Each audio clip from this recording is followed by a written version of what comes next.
Okay, we are live, rocking and rolling with John Dunigan, who seems to be in the top 50 or top 100 of every kind of list you could absolutely imagine as it pertains to golf and coaching. So, John, very thankful for you to carve out some time and come on the show. Thanks very much for having me, Pete. Thanks. I appreciate it. This Um, will be fun. President's Cup week this week. You excited to watch some highly competitive golf, and what you think about what's going to happen? Well, you had to get right at it, didn't you, Pete? Well, I'm a little disappointed that the best players aren't quite playing. I'm a little disappointed in that because I'm a humongous golf fan. Mm-hmm. We watch, the boss Francine tapes golf, so I get done with teaching on Sunday, and then we watch the replay, which we just did last weekend. Watch Max Holmes do his thing. Yeah, I think that I'd rather have all the best players.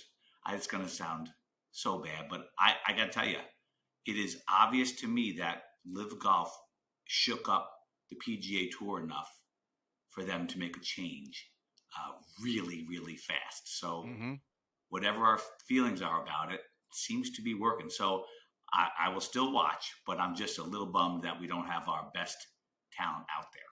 You had mentioned it's almost, and this is not just in golf, but and not to get off on a tangent on the country, but it seems like anyone nowadays is afraid to say what they actually think about something because they don't want to get canceled, or they have the trolls on social media, and it's very unfortunate. But I think the overwhelming majority of people, golf fans in particular, are disheartened in that the not to knock anybody that's on the teams because they're obviously all fantastic golfers, but that the top echelon of their respective teams are not going to be there representing whoever their country and whom they need to represent. And it's a sad situation. Whatever, I mean, and I'm not here, and I don't think you're here to push in either side. No. Just as a golf fan, as you mentioned, you'd like to see the best competing at some point. And I guess I've kind of looked, it is sad, but it's like a growing pain that, Live's not going anywhere. And the PGA Tour is doing their thing. And eventually I think they're going to have to work something out between them. Yeah, for the good of the game. I mean, I think if you think about our business, right? I'm not sure that competition with other professionals doesn't have something significant to do with why I keep studying every single day. Mm-hmm. I'm sure that competition is a good thing. That's just my thoughts. Let's go somewhere else. Absolutely. That's a great segue because competition, I think, is the thing that fuels advancement of anything. And we'll use coaching as that's what we're going to be talking about today. And, Yeah. As we mentioned before we came on, the Sports Box AI is now out there. And it's like, there's a lot of things that are constantly evolving in our industry that make us as coaches, at least the ones that are highly motivated to continue to improve and maybe even have the means and the tech age that has gotten very expensive for some of these devices. But yeah, it's a highly competitive, and just look at the list of the top 100. And I think I asked Lauren Anderson when he was on a year or two ago, I said, how many coaches and teachers are out there that could or should be on the top 100 that aren't? And he goes, the list is endless. Yeah. So it's a very competitive industry, which is, and who's the beneficiary? The students, right? Because they're the ones gaining the information from the coaches. Right. I think there's a lot more good coaches than we know about. And there's a lot of people that kind of, they turn up at the same kind of spots. Mm-hmm. Trying to learn more, whether it's from, like you said, from Phil Cheatham or Sasha McKenzie, and the list goes on, obviously. We're trying to get a better handle on things without question. I think golf is awesome, to be quite honest. I cannot believe where my golf career has led. It's just unbelievable that you can make a good living doing something you actually have fun at every day. It's still a job, mind you. It is a job, and I have to get to work every day. But the idea that I go out there, and for me, I teach, 85% of my lessons are very competitive juniors, college players, stuff like that, which is to me is just a bunch of fun because helping them grow as people who happen to play really good golf is a blast, and we have a big responsibility for those folks, so I don't really give very many, if any, I'm trying to think of it, if any, one-off golf lessons where it's just one and done. I had a guy come from Canada last week, got a guy coming from Chicago this week. They might be closer to one and done or at least sporadic, but for the most part, it's helping these kids develop over time, which is that is what turns me on, to use an off-color phrase. Yeah, and it's very fun to teach the kids like you do, juniors and collegiate golfers, because as we've all aged, and I'll be 50 in a couple of weeks, it's I guess fulfilling to know that you can take your life experiences in your industry as well as life, because you can see some of the determination and the struggle that these kids are going through, and it makes me feel good when I know how to direct them or advise them because I know what they're going through. I was in that position as a player, or I was in that position in life, and I can put my arm around their shoulder and say, hey, look, you're working your butt off. It is difficult. You feel like you're not getting anywhere, but just there is light at the end of the tunnel. Have some faith in me and in yourself and your team, your parents, your siblings, whatever. And then when that moment happens, the joy on their face, whether they win a tournament or they get that letter, they sign that letter of intent, or they go on to play at the next level, it's that makes it all worth the hard work. You make a really good point. I'm working on a new couple things. One is a competitive golf. What I've learned over 42 years of coaching, mental skills kind of thing. No, I'm not a psychologist, but I've been coaching for 42 years. So I've learned a few things about getting people's minds, what I call in position to score. Well, I really do think that your point you just made about understanding that's a struggle. You have to go in, you'll see things like this on my Instagram stuff. Struggle is right. Struggle is good. And when a student says to me, or a parent says, he's struggling, I'm like, yeah, and that's what it is. But we're trying. I mean, are you a parent? No, at least not that I know of. Okay. Well, I have now I guess it's fortunate. She's a great kid.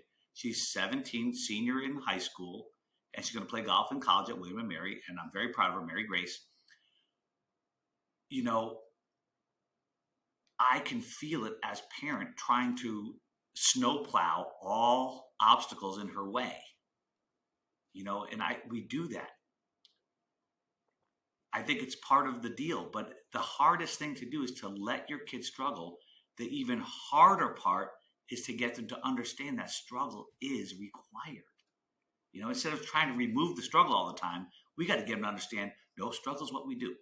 It is not a bad thing to struggle. It's actually a necessary thing to struggle. And that's part of my life's work now is to get that across to both the parents, maybe especially because I think that the kids' attitude towards struggle isn't coming from nowheres. It's coming from somewhere. Yes. And if the parents can understand that the struggle is good, necessary requirement to get better, that may help everybody. That I see it. We have a problem with general unhappiness with the game. It is because I think it's because we see struggle as a negative, right? Instead of, as Dan Coyle said in the Talent Code, willingly, happily struggle. That's if we could get that. So I'm on a mission from God to get that point across.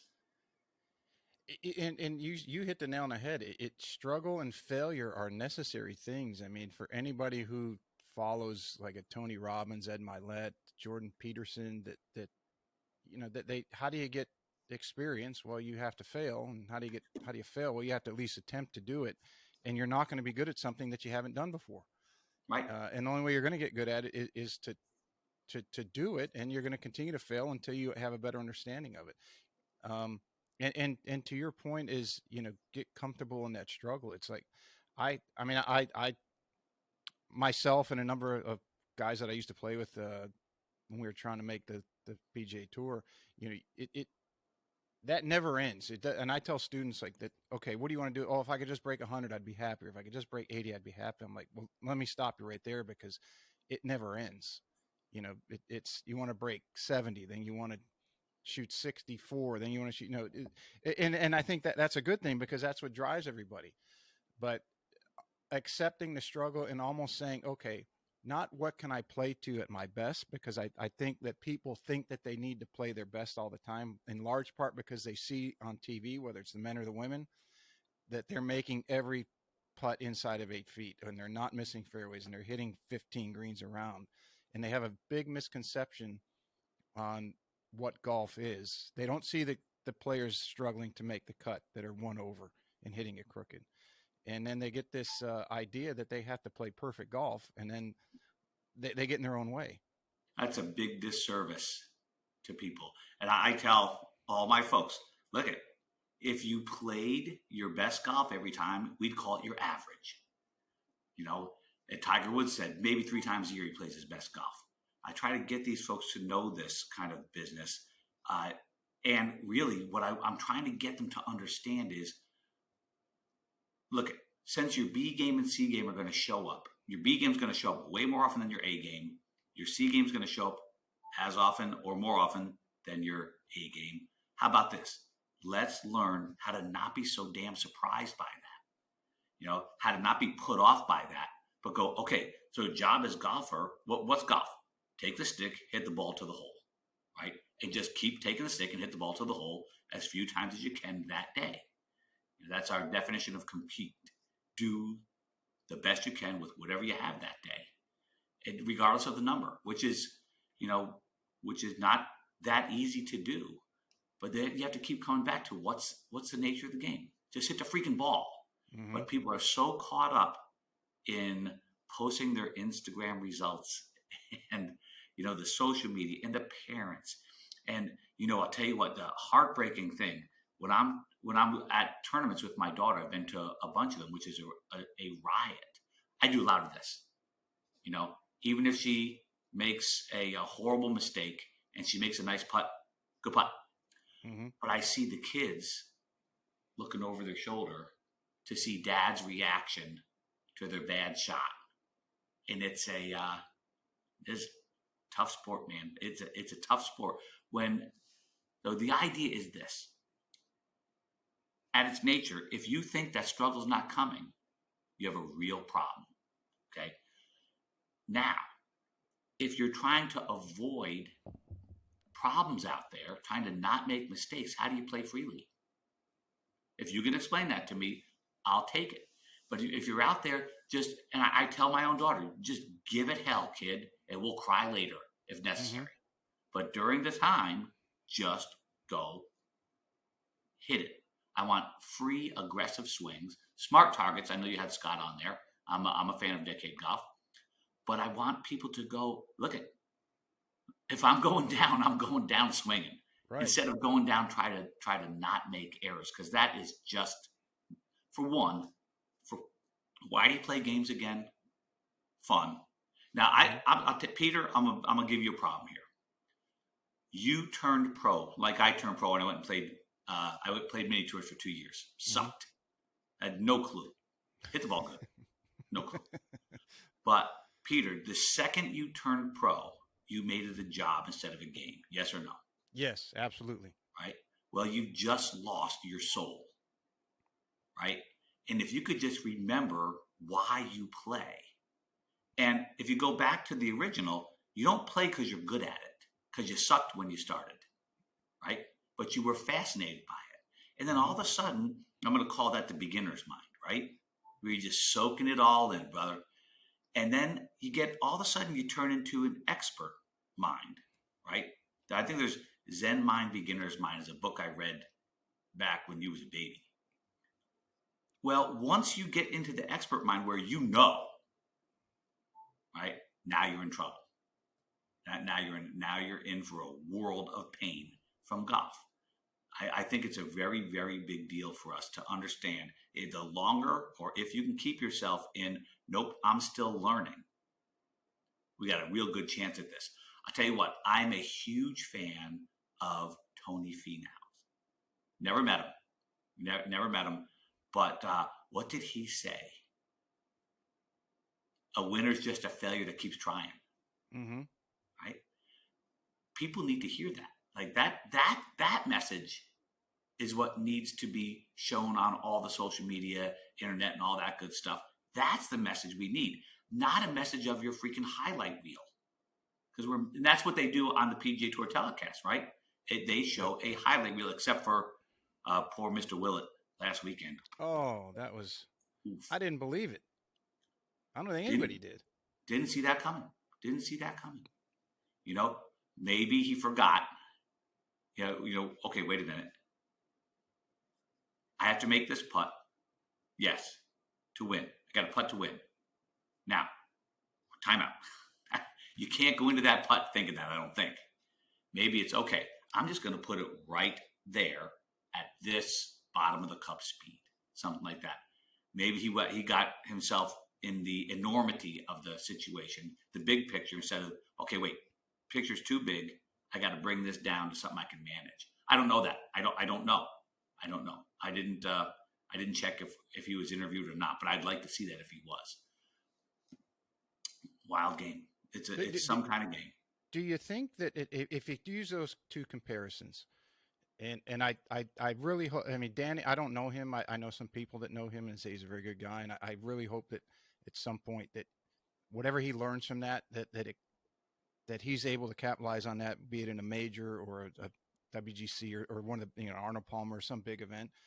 But do you think that one of the things that Tiger was so phenomenal at was the ability to remove the situation he was in and go back into that process of, and I only say that because he was very forthcoming in that putt that he made on the 18th at Torrey Pines at the U.S. Open to get into the playoff.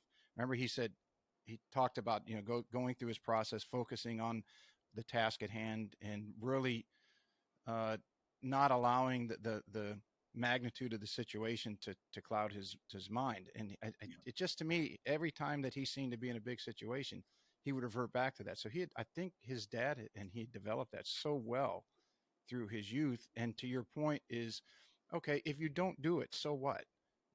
Next week we'll get better. And then the week after that, we'll get better. And then eventually the long game, then at some point you're going to be better at it and stronger at it than anybody else.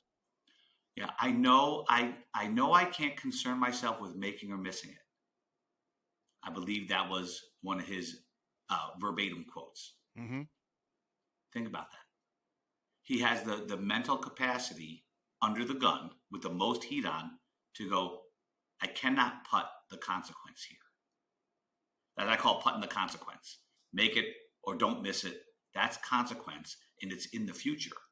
Right? Let's take care of right now, right? What's important right now? Take care of that and see what happens. Because I think he obviously learned his lesson. If he puts the consequence, it's just too big a deal. It's too big a picture. Mm-hmm. And I think he learned that at a young age. And I really think that's what I'm trying to coach all my folks for is no, you can't end there. You have to pull the reins. Come back here.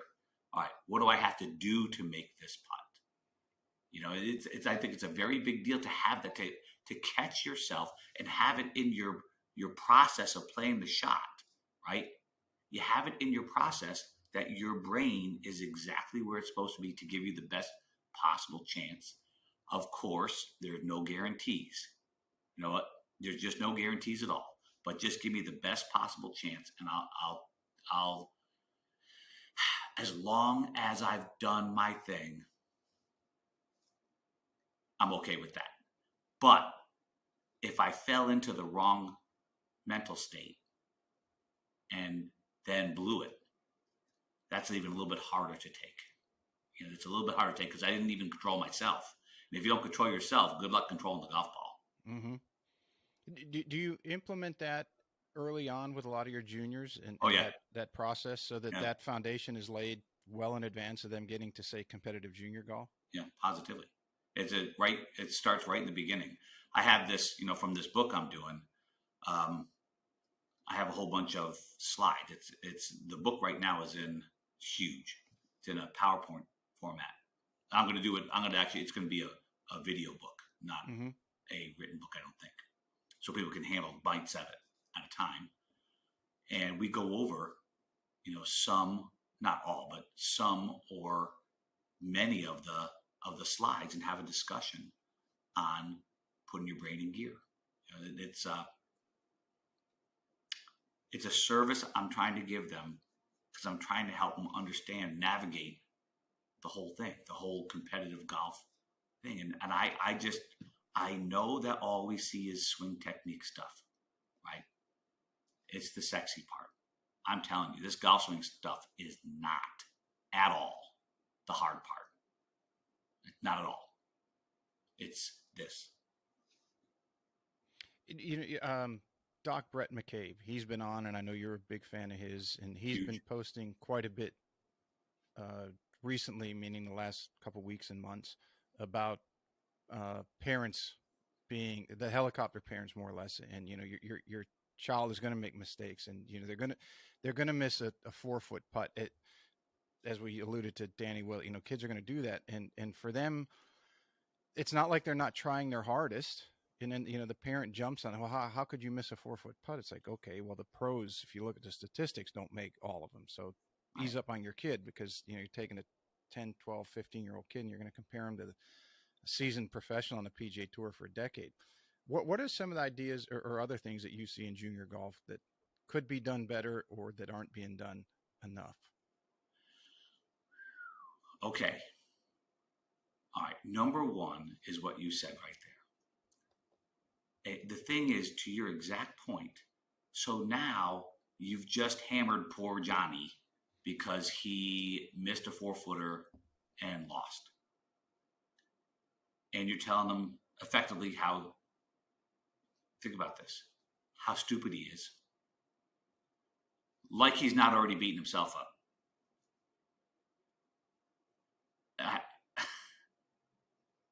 How no good he is, and ultimately how unloved he is. Great. But you realize in the background, the parent actually does mean well. That's the horrible part. Mm-hmm. Now, remember, 42 years of coaching now. The parents mean well. They have no clue what the hell they're doing. I just got a website. I didn't put it up yet, but I'm going to do another piece, if you will, for parents, a world-class sport parent. I probably will change that name because the idea of world-class to me is a misguided, but I just jumped on. I just had the thought. I jumped on it. So I'm seeing the helicopter parents. I'm seeing many kids and parents ruin the relationship because of a dumbass sport. Go figure.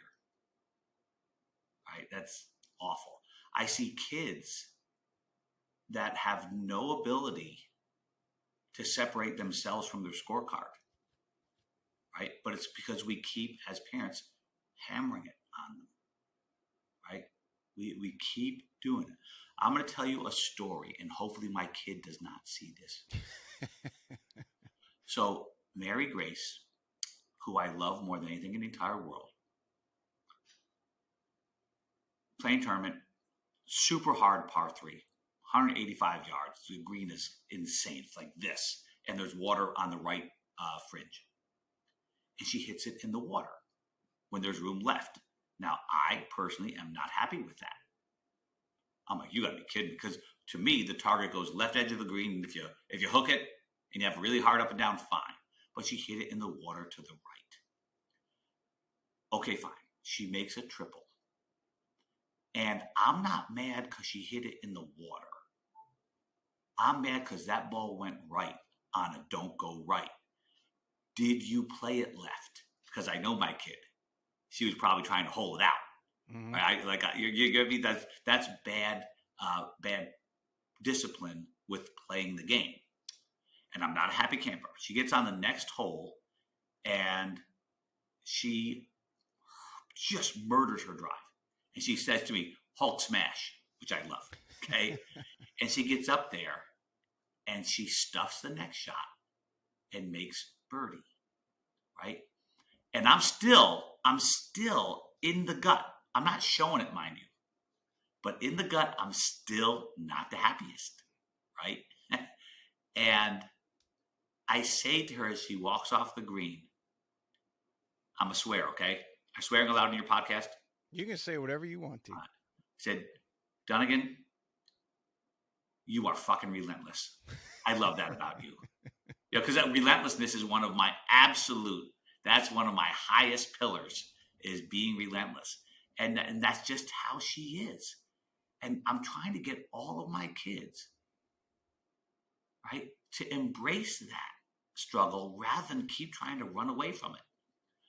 But again, to your point, I need the parents. I need the parents' help. I need the high school coaches' help. I need, this is why I got to get this out on a mass scale. Because I think we're doing it wrong. I think we have a lot more kids who could play a lot more better if they understood that struggle is right, struggle is good. Now, I did go to the PGA with my daughter and my lovely wife, Francine, and I did notice, and I got, is not so cool. Par 3, kids in front. One kid hits like 5-6 bunker shots. This is a practice round, right? And he doesn't rake the bunker.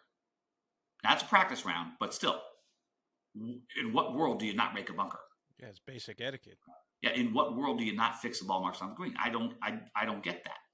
Well, anyway, I go down there and walk to the next tee box before the girls are hitting, and I say, "Young man, did you just hit those bunker shots and not rake it?" To his credit, he goes, "Yes, sir, that was me." And he runs back down and rakes it. And I said, "Son, you're one of the best players in this whole country. You are an example. You cannot do stuff like that." Now, wait, it's worse. So I go past the parents on the way, and I said, "Is that your son? Did he just not rake that bunker?" And the parents said, "Oh, no, that wasn't him. He was in this bunker here. He raked it." Distortion reality field. Holy crap. And then, it came around. By the time we got out of the round, the parent of one of my superstar boys says, "So, you still angry?" It had gotten around to the clubhouse before I even got in. And it was only like the third, there was 3 holes left, right? And that maybe I was a little out of line. Man. So, okay, fine. Maybe fine. We feel like it's a waste of time to rake the bunkers in practice rounds. Nope. Wholly, totally, completely unacceptable. Well, then the tournament starts, and my kid is not playing bad at all. She, in their infinite wisdom, they had 2 cuts. She didn't make the second cut, but she made the first cut, finished 42nd, which is awesome. I'm going around the golf course. I'm taking the Instagram photos of bunkers not being raked in the real tournament. Now, I think these kids, they are actually doing it. You heard it. It's not neglect. It's not. Purpose. It can't be just neglect, because nobody on this earth, I don't care about COVID and you can't touch your rakes. I don't care. Nobody would ever want to leave the golf course so that if I found myself in that bunker, that I'm in your divot. By the way, I had to hit a bunker shot out of a footprint last night. Right? Did not get up and down. I made bogey. But I probably would have made bogey anyways, to be quite honest. But anyway. So I'm seeing, I don't know. It's maybe because I'm getting old, Pete. But I'm seeing like lack of respect for the golf course like I've never seen before. It seems to be worse than ever. And I don't know if that's a case of entitlement. I don't know quite what it is. For the life of me, I cannot even picture not fixing that divot, not fixing that ball mark. I hope that's not me just being old. I think that's just the right thing to do, which is my overarching principle, right? Do the right thing, damn it. Mm-hmm. That's what we have to do. So I wish I could figure out where this is coming from and how parents, like if my kid did that, if you watch my kid, she is the only kid out there that lays the flag stick down. You got other kids throwing the damn flag stick on at the green, right? She lays it down. She wouldn't be able to live with herself because she's been trained up since she was born, basically, to do the right thing. I think we are. I don't know. Something is greatly amiss. That's what I want to try to do something about. It's the small things that, and in particular, the higher you go, the small things become very important. I think if you look at Tom Brady, you look at Tiger Woods, you look at anyone who's the best in their field, they always talk about it's doing the small things consistently well. Not putting yourself, not that you're, as you mentioned earlier, you're playing freely, and it's planning yourself through your round or whatever endeavor you're in to not make mistakes, even knowing that you're going to. But it's doing those little things, and it starts with at the smallest levels, the etiquette of the game. I know here in the Junior Golf League, and Hilton Head has a couple, they go through, or we used to teach them when I was assistant. You have your course etiquette. Don't step in somebody's line. You mark your ball. You rake your bunker. You fix your ball mark. And it's those small things that now that it's how much harder is it going to be to teach some of those kids who are now at a more of an elite level, a junior, that they think they don't have to do it because they're top of their field or they're top of their age group. They get that mentality. Well, I don't have to do it. Somebody else can do it for me. I remember I had a cousin that played. He was on a national championship basketball team back 79, 80.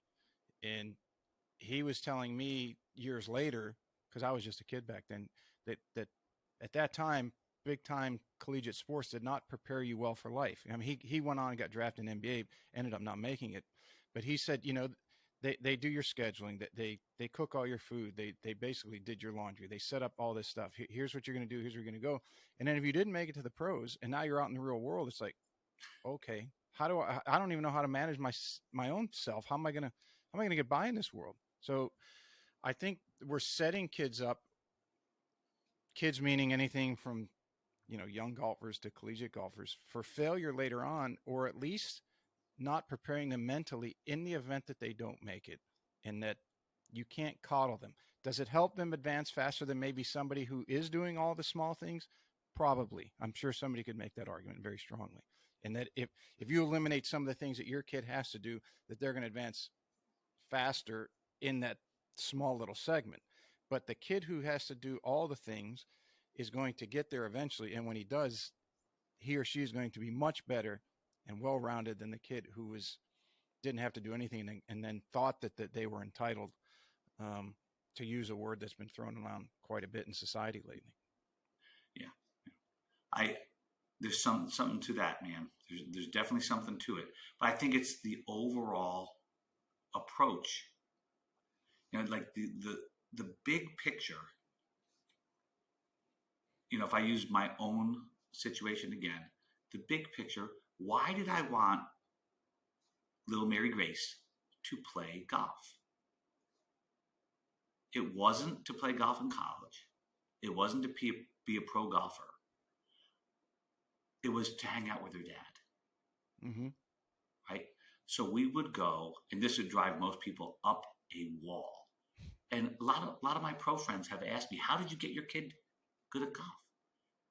We would go when she was like literally 2 or 3 and hit balls into the pond at the golf club where I worked. We'd tee balls up like in between the wood slats on the bridge and just hit balls into the pond. That would consist of our whole golf day. She'd probably laugh like crazy when she did. Oh my that. God. I have a video on my YouTube of her from the first 6 years, and I'm not saying I haven't made a ton of mistakes, because I have, but you'll see it in her face. And that's the thing that I think we're losing sight of, why we want kids to play sports. I think we're losing it at, I want him to play golf professionally. I want her to play golf in college. I know what I do for a living, my friend. I know, I teach, 85, 90% are junior competitors. I think it's more like, listen, golf can teach you a whole bunch, right? Sports don't reveal character. Sports don't develop character; they reveal it. Mm-hmm. You've heard that statement. But we can use sports like golf to give kids lots of opportunities to develop their character, right? Handling adversity, handling preparation, handling their mental state, emotional control, all that crap. Well, it's not crap, obviously, but all these things that we can use. And that, I think, folks, that needs to be good enough. Now, if your kid happens to have enough fascination with it, happens to have enough interest and fun with it, and they have the requisite motor abilities, they might get really, really good, right? Of course, there are a lot of kids with a lot of ability that can't perform when it counts. That has to do, back again, with the mental state and the freedom to just play a game. So it's this big cycle. We've just jumped off into pure results, and I'm not sure that it's just the parents living through their children. I'm not sure that's the case, because I am 100% certain that parents have the best interest of their kids at heart. 100% certain. Again, they don't know what the hell they're doing at all, but they do mean well. But it becomes about the long distance, like way the hell out there, future, right? And they're trying to sprint to that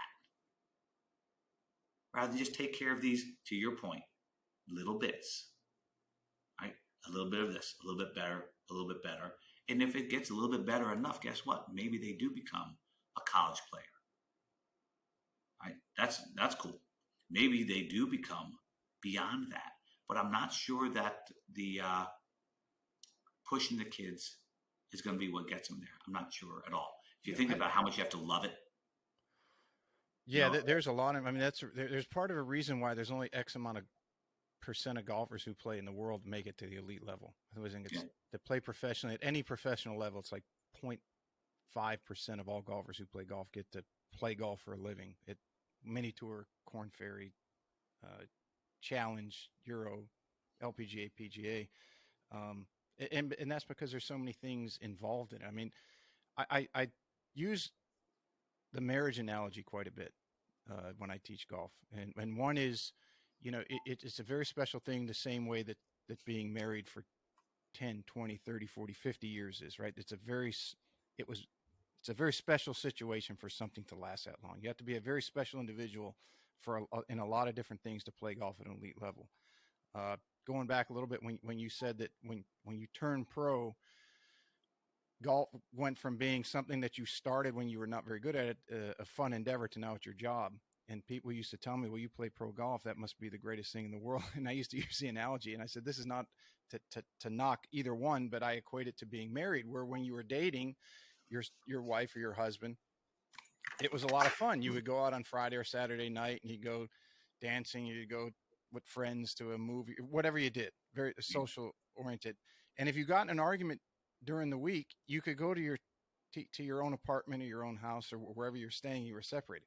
But when you're married, and now I'll say it, and I know I'll probably get ridiculed, but when you're married, it is a full-time job. It's not part-time where you can just leave it, because now you're in the same house, or you're in the same bedroom, and you got to sleep next to the person that you just had an argument with. Hopefully that know, you haven't gotten banished to the couch, but you can't just let time blow it off. You have to learn how to address the situation. And as we've been discussing, you have to be uncomfortable and you're not going to be good at it. And as you develop it, how many parents can advise their kids when they get married? Well, you have to work at it and you have to do this. It just doesn't happen. Um, so yeah, there's a lot involved and there's a lot of variables in play that have to be skill development. I guess would be in our industry the big thing that people are talking about now. Like the distance thing I think drove that. So how do you develop a skill, whatever you're in or whatever thing you're dealing with? Mm, that's good. I have to say, that's why I built this thing is for when I am in the doghouse. I just made a better doghouse. just kidding. I have fallen asleep out here, but not because I've been kicked out here yet. But I actually use the word, the idea of divorce with my students. Mm-hmm. Right? To your point, there's a marriage, but then there's a divorce. And I call it divorcing your outcome from your approach to the outcome.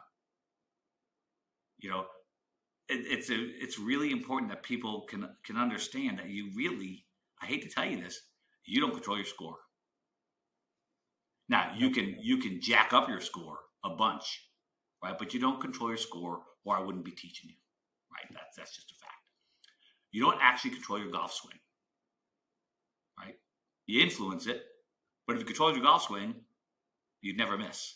Right. You hit every shot in the center of the face exactly how you want it to. So if you can divorce yourself, all right, this is the actual outcome, but this is my approach to hitting the shot that gives you the best possible chance. And again, key, knowing that I don't have as much control as I wish I had. Right? That's where I think the whole thing falls apart for people is they think they have much more control than they have, and it leads to massive frustration and massive, like, complete destruction of confidence, right?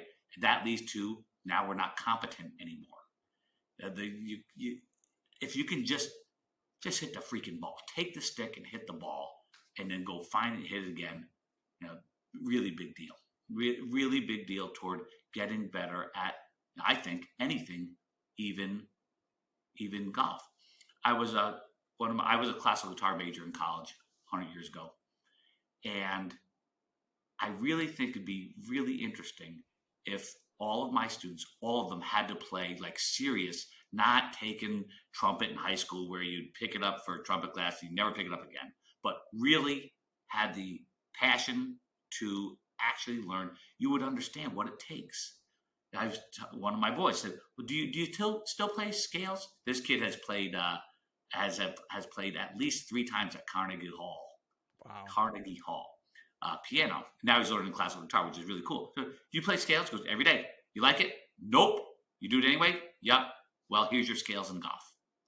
Why would this be any different? But for some reason, I think it goes back to what you said a while ago. They're always showing the guys like showing Cameron Smith hole every freaking putt. Mm-hmm. Well, that's what good golf looks like. No, that's what we used to call it when I was a kid playing tennis. I played tennis before golf. You're in the trees. You are just making everything. The hole looks like a bushel basket. But we think that that's normal. We should be describing to them that this is completely abnormal behavior to be making all these putts, right? Yes, we're trying to, but he had his unbelievable side of his distribution pattern during that British Open. The unbelievable side. Right. It just had time or fate or anything just happened to click in that day. And I think one thing I see with especially very talented golfers, junior level, and even up into the professional ranks, the friends that I had who were very talented and probably didn't achieve the success that they thought they should have, but they would always try to turn it on, put it in fifth gear, and then they would what I call blow an engine. Because you're already running in the, whether you realize it or not, you do because you played at a high level. I do. You're already running in the red just based off the arena that you're in, right? And you don't know it because you kind of become immune to it.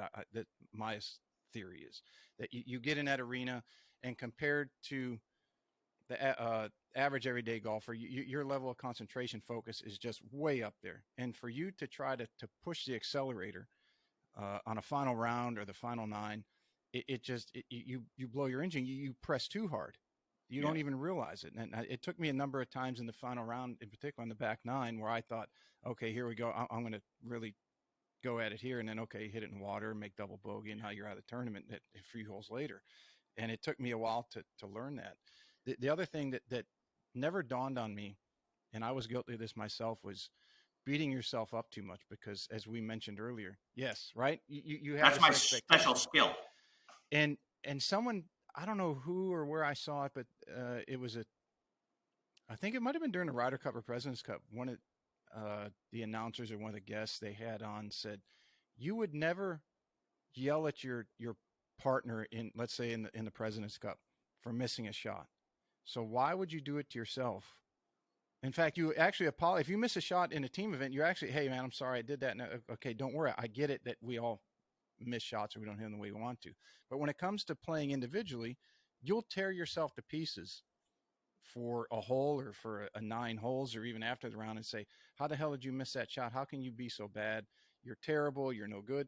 Well, you wouldn't say that to your playing partner if you were in a match play, a team match play event. So why would you do it to yourself? And it's like, wow, it's so simple yet so effective. Oh, it's the easy way out, brother. That's the easy way. The hard way is to have the discipline to be a teammate to yourself rather than an opponent. Mm-hmm. That's actually the hard part. It's much easier. That's where I call it uncommon discipline. You know, having the discipline to continually put yourself out there with your best possible chance is just super rare. But I think it's what's required to get as far as you can go. And I didn't have it. This is it could be that my whole confirmation bias is that this is what kept me from getting really, really good is, the constant. I thought I could outwork and outsmart the bad shot. Mm-hmm. We call it the black marble, to use a thing from Dr. Rick Jensen, whom I love very much. And I thought I could, and I couldn't, and I didn't handle it at all. I thought I deserved better because I worked so hard, right? And then I was walking the tightrope all the time. Never played freely, and I hit it good. Also, didn't know how to putt. Didn't realize that I aimed a foot right from 12 feet away. Didn't realize that till after Dave Pell's laser came out. What are you going to do?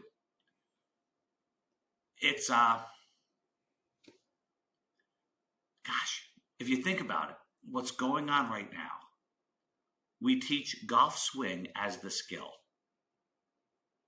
And the only skill almost, it's like the Yeah, overwhelming majority of focus is on mechanics. And the swing is not the skill. Could we finally just figure out that the putting stroke is not what makes you a great putter, that your golf swing is not what makes you a great golfer. It is your skills, right? We're missing this whole thing over pretty pictures, right? And I've been looking all over the place for the things that we have to have. When you figure out that people's hands aren't exactly the same shape, right? Their arms don't rotate in the same way. Mm-hmm. This golf swing as the thing is so terribly misguided that people are chasing the wrong thing. I just had this. I don't like how it looks. It's effective. What are you doing? It's super effective, right? And then I have this picture of, I think that Grant Waite was a dude who said this, something. I put up this picture of like 10 backswings, all different, right? All radically different backswings. And it's, if you teach that this is the right swing, the only problem is a Hall of Fame. And then I have this video that Will Woo, who you've had on, Mm-hmm. sent me. It was just a quick video of like 50 swings, just like 1 second clips running past. And the only thing that is consistent is the sound of impact. Everything else is completely up for grabs. And what if my way of swinging a golf club is effective, but I go to you for lesson, Popovich, and you go, I don't know, I don't like the way you're swinging that thing. And I come in and go, well, listen, all I'm trying to do is I'm trying to take away a little bit of the left miss. And I'm smart enough to go, I don't want to take away all the left miss because I'm going to move my miss all the way to the other side, right? Mm-hmm. I want, coach, let me see if I can just take away a little bit of this miss. And you start rewiring the golf swing on me. Right? What have I done? What have I have just done? That we're so short-sighted to think that it was the swing. I can tell you a quick story. I tell all my kids, Pete, sorry, don't get me started talking is my favorite line. Okay, so one of my girls says, we got to fix this hook. I go, tell me about it. U.S. Open qualifying, out of bounds left. I'm in by 3. I hook it out of bounds, make triple. I bogey the next hole and miss. I go, cool. What happened? I hooked it. I go, yep. Let's start from when you pulled the club out of the bag. Mm-hmm. Okay. Now, listen to this one, right? We got to fix this hook. What's wrong with my swing? Okay. Start from when you pulled the club. She finally gets around to saying that I was uncomfortable over the shot, so I hit one of those, and this is a direct quote, so I hit one of those what I call anyways shots. I knew I wasn't ready, and I hit it anyways. Time out. So you're going to tell me that you have a name for that? What does that mean, Pete? She's got a name for it. That means she's done it once or twice before. It ain't the first time that's happened. That's her pet. So, She named right? her pet. Yeah. So you're telling me that you hit that ball when you were not ready, right? We have red light, yellow light, green light. Okay. Red light. Nope. Get out of the batter's box. Put the club back in the bag. Restart. You are totally not ready. Right?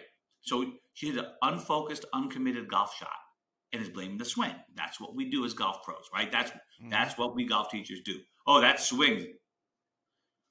There are elements of a swing that have a left miss in them. I will absolutely grant you that. But if you think that that girl's problem was the golf swing right there, we got a real problem. So you hit it anyways. Maybe we should work on your approach to hitting every golf shot instead of your golf swing, right? So red light, don't hit it. Yellow light, kind of ready. Green light, game on. Game on, mofo. Mm-hmm. Yes, that's what I teach the kids that. Yes, sorry. Game on, big smiles, let's go, have some fun. Here's the problem. That golfers are always looking for a green light. Not green light target, green light, ready. Let's go. You can't play in red, but you have to learn in yellow to give it hell anyways. Right? You're not going to be comfortable with a shot. Okay, pick a smart target and you put your best move on it, or whatever you want to call it. Give it hell, right? Full commitment to the shot. Knowing that you could miss. Again, how do you commit when you can't miss? Right? When you picture like, I can't miss, how do you commit? How do you swing freely? So listen, give up control, give it hell, and we'll cry later. So I told my daughter. You know, probably the two best examples of that I can think of both those scenarios. So somebody who does it would be at least in the yellow, if not the green, on every swing, or at least that they had that they look like they're doing that, is Dustin Johnson. Like he it's not that I don't think he's freewheeling it, but I think that he just says, well, here's what I can do, and I can't control anything else. So I'm just going to commit to it and go. And then the best example I can think of for somebody who really struggle with that. And I mean, he struggled on national television in one of the biggest stages in golf. And I give him all the credit in the world for dealing with those demons, and he's done it very well. Is Kevin Na. Remember at the Yeah. Players Championship? I mean, how many times did he back off? And he's trying to get himself to pull the trigger and can't, and is mad at himself.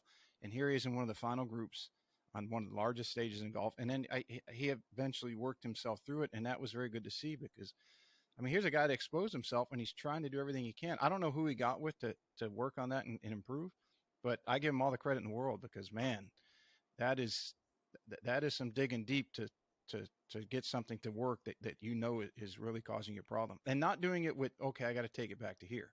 Now, I don't know that the inner workings of what he was going through his mind, that maybe he tipped the scale and for so long he was working on mechanics, and then he got in a position where he needed to take the two hands off the steering wheel and just couldn't. But that to me, that was very impressive to see him overcome that. Imagine we had the capacity to give it hell in yellow.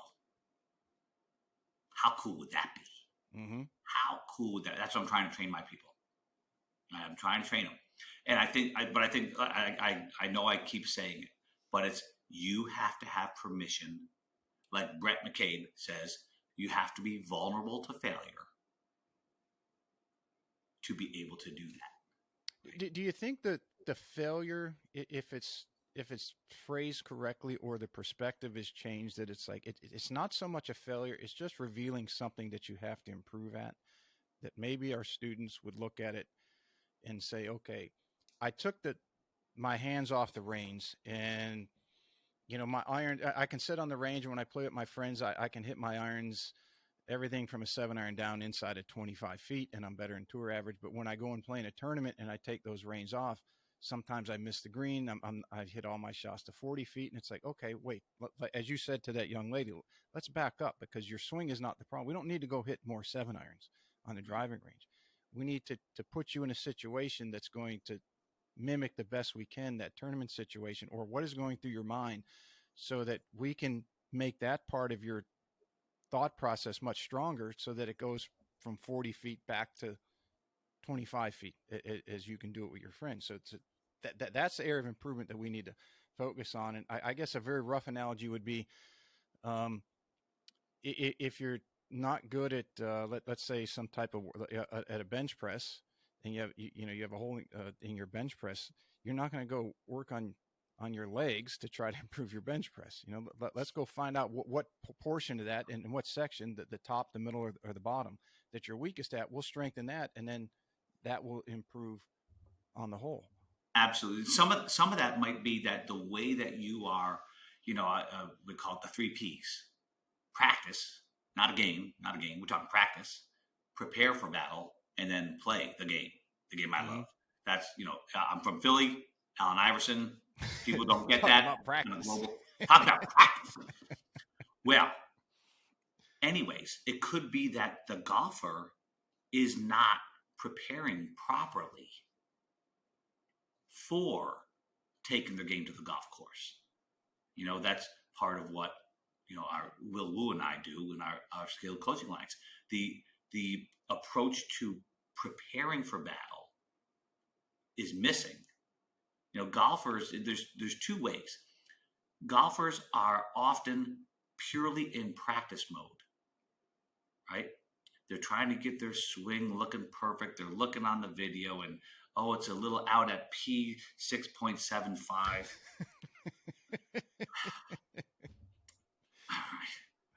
And then those folks never play, right? Mm-hmm. They're playing golf swing rather than golf shot. Okay, and that's fine. But then there are people that are supposed to be in practice mode, right? They're supposed to be practicing. We're working on something. We're a movement improvement, for instance. That's pure practice. Right. Right. But they're over here watching the performance, right? So that they're also in the wrong state, right? If you're practicing, practice, right? I show people how I actually warm up when I go play golf with my kid. If, like last night, the course opens at 5:30, no range, so they know warm up, right? But if I'm warming up, I might hit 25 golf balls with a 100% certain that the folks at my club can. Maybe I don't really warm up at Applebrook where I work because I don't really get to practice or play there. I just work. But at our club, I might roll the first 10 golf balls. I might roll them. I'll take my 3-wood out and I'll practice something very specific, my work-ons, right? I'm working on this on my mechanics, and I will smush that over toward trying to feel that while hitting the golf shot I'm going to use on the golf course, right? And unfortunately, there are several golf shots I'm going to need on the golf course, right? There's a whole, right? So I debate the idea that on a driving range, I'm so good because it's so false, right? At a driving range, you don't have to adapt to any lies. You don't have a target. That's why, like, I take a shot dispersion pattern. I asked one of my kids, scholarship to Virginia. She says, I'm going to hit this thing 142 to 144 every single time. And I go, bullshit, right? And turned out in a no scorecard, driving range, flat lie, no bunkers, no wind, right? No hazards, that she had an 8-yard dispersion front to back, which is the best I've ever seen. So it was quadruple what she thought it was. That could be a targeting problem on the golf course, right? Mm-hmm. In the most benign condition ever, right? The most not realistic condition ever. So when we're having trouble transferring to the golf course, this is why I think one of the reasons why my daughter does not practice very much, and she never has. She didn't really start playing until freshman year high school golf. That's what she wanted to do, which is fine. But almost all of her instruction was on a golf course. Last night, no range. We hit several balls off the tee, several balls in. So all of her instruction, almost all of it, was on the real field of play. We call it scrimmage practice. Really, really big deal. If you want to get better at actually performing when it counts, you might have to get off the driving range a whole bunch. Well, isn't it interesting that if you look at the history of the game, and I'll go back in segments. So let's just take the history going back, let's say 30 to 50 years ago. And driving ranges were very small, right? It was a place to just get loose before you went to play. It wasn't a place to practice. And then somewhere along the line, and I would probably suffice to say that as housing developments and golf courses became one unit, the first that I'm aware of that was of prominence was like Desert Mountain, right? It had the great golf course. It had a housing development. The membership was attached, et cetera. And they had a very nice practice facility that people now were going out to work on their games. At least so they thought, as we're getting into a lot of detail on what that practice actually should entail. So prior to that, most people would just go to the range and warm up, and then they would go play, and they would play maybe as much as they could. And to back that up even further, and I would have to ask Doc McCabe or someone like Stuart Morgan this question, is in the UK, so where golf originated, in Scotland in particular, where there's so many bumps and humps and wind and other variables outside of just target golf that we're used to here in the U.S. How much of psychological is a problem because people grow up and learn being accustomed to hitting a good shot but getting a bad bounce, or the result is not there that they had expected, the same way it would be here. And as you said, that the young lady was practicing in ideal conditions, where let's say here, if you're on a tree line golf course, if you can keep it under the tree line, well, you really don't have a lot of wind, and you're hitting from a relatively flat fairway to a semi-flat green. It might be raised, it might be tilted. But in, let's say, St. Andrews, for example, you're hitting and it's very firm. You got to run the ball up on the green. Yet you could catch a wrong slope. It could hit a bounce funny. It could obviously the wind is always a major. Well, it was until this year at the British Open. But so my question to those guys would be, how much is psychology there developed just by the environment, and here where it might be hindered by the environment? I think that'd be a very interesting thing if anybody is looked into that. I think that would be a really good question. I'm not equipped to answer it, but I'll tell you one thing. I know this for a fact. if you grow up getting bad bounces, right? If you grow up, giving it your best shot and have the ball bounce sideways into that bunker, Mm-hmm. I think your ability to handle it has got to be better than if you grow up, Now, here we don't really have in my neighborhood, this region, we don't really have. I can't think of a single flat golf course, right? So here, and probably the fairways where I work Applebrook, which is beautiful, are probably some of the flattest fairways, and they're still not flat. And then you still have this look into this hole where the mounding on the greens are like, man, you got to fit this just there. So I think that's part of it. Over there, though, like here, if you hit a good shot, you usually hit a good shot. Usually. In Scotland, Ireland, you hit a good shot, you can get murdered for it. Mm-hmm. Which is, I think that probably helps people's resilience. They just, okay, that's just the nature of it. The nature of it isn't perfect. The nature of it is imperfect. Yes. And it goes back to, the parenting and all that good stuff. No, it is imperfect. I know we're trying to make it perfect, but that's the wrong pursuit. Maybe what we should do, rather than pursuing perfection. Now, I don't mean not trying to get as good as we can possibly get, but instead of that, trying to perfect our ability to deal with imperfection might be the way to go. Yes, it's like how to navigate it.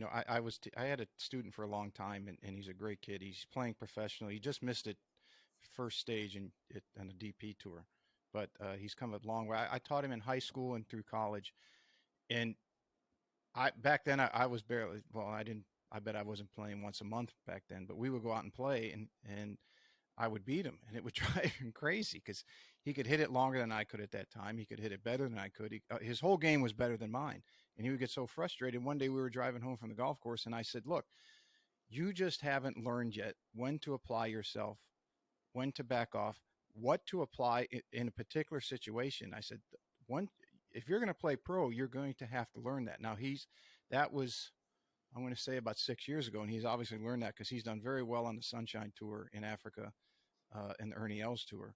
Cool. And I would say he would probably beat my brains in now because he knows that. And I bring that up because as I was reading your information from time Doc Will told me about you and just following you on social media, I think that you and I, or at least I hope we do, have a lot of similarities in that we understand that there's a lot of different things in play as far as playing well. You got clubs, you got the way you think, the way you manage. The swing does play a role. All the psychological aspect, all these different things. But and I tell students this, it's like your grandmother had an apple pie recipe that was better than anybody's, or your mom had a chocolate chip recipe for anybody. And I used to watch my grandmother make her apple pie, and there was no measuring spoons or measuring cups. She'd grab a handful and she'd throw it in, and she'd knead the dough for the pie crust. And no, it just didn't feel right. And she'd do a pinch more here and then a pinch more there. And as I look back on that, and then what I know, or at least I think I know about golf instruction and coaching, is what does somebody need at any particular given time to get their game from maybe flatlining to putting it on that upward trajectory again? So is it the way they're thinking? Is it the way they're swinging? Is it the way they're managing or preparing? Or is it the way they're practicing? And there's all these variables. And I think I see a lot of newer, younger coaches always gravitating towards the mechanics or the swing. And talking to you today, and anybody that follows you is going to know, okay, that's a part, but it's not the only part. And then, Well, yeah. So for instance, one of my students comes in, not putting good. Okay. So the first question, and like I try to train my kids to come in with this answer already in their pocket. My first question, okay, what are you paying attention to? Okay, what are you paying attention to while putting? So we're on the putting green. We're not on the sand putt lab. We're not doing TrackMan putting. Let me see the approach to the putt. Okay. Well, I'm trying to roll it, So here, trying to roll it and trying to make my lines go end over end. Cool. Okay, kid. So what are the 3 essential skills of putting? She knows speed, line, and read. Mm-hmm. Cool. That end over end, which one of those is that satisfying? She goes like this. None. Cool. Cool. Let's go back to putting. Okay. And what's putting? Read, line, speed. So I read the putt. And then we have this process for, okay, fine. I see this ball as going 6 inches to the right. Okay. And I'm going to hit it about 1 foot past. And then we go, okay, I want you to lock onto that right there. I just want you to do that. And we go back to putting, not putting stroke. We didn't start with putting stroke, right? But the approach, right? Approach is what we're after, not the performance and not the outcome. Your performance is an approach to hitting a shot. And she goes out and she shoots her best tournament round ever, wins the AJGA. Isn't that cool? Mm-hmm. From not putting good, and I call looking for love in all the wrong places. So before I even look at your swing, I want to know, how do you play the game? Right? So you said something that one of the most famous last words. I needed to make some happen. You're now dead. Right? You are about to make a horrific decision that's going to cost you something big, right? No, take the club, hit the ball there. Smart target, aggressive swing, right? But see, you start trying to force bogeys because you had to make something happen, right? So the approach, I am fairly convinced at this stage, just turned 57 last Saturday, fairly convinced that we should be going to what are you paying attention to always first. Now, okay, you are paying attention to just the right thing, Peter, and you can't hit a green with an 8-iron. Okay, but you're paying attention. Okay, you have this focus, right? With Will and I would talk about external focus in the skills coaching alliance. Mm-hmm. Maybe it's the wrong thing for you to focus on, right? So we have several different ideas where you might put that attentional focus that is not body part, but it's external to you, right? Could be the target, could be the start line, whatever, curve. Okay, now we've got good focus. We've explored different options, and you're still below what we would expect, right? For where this ball should go.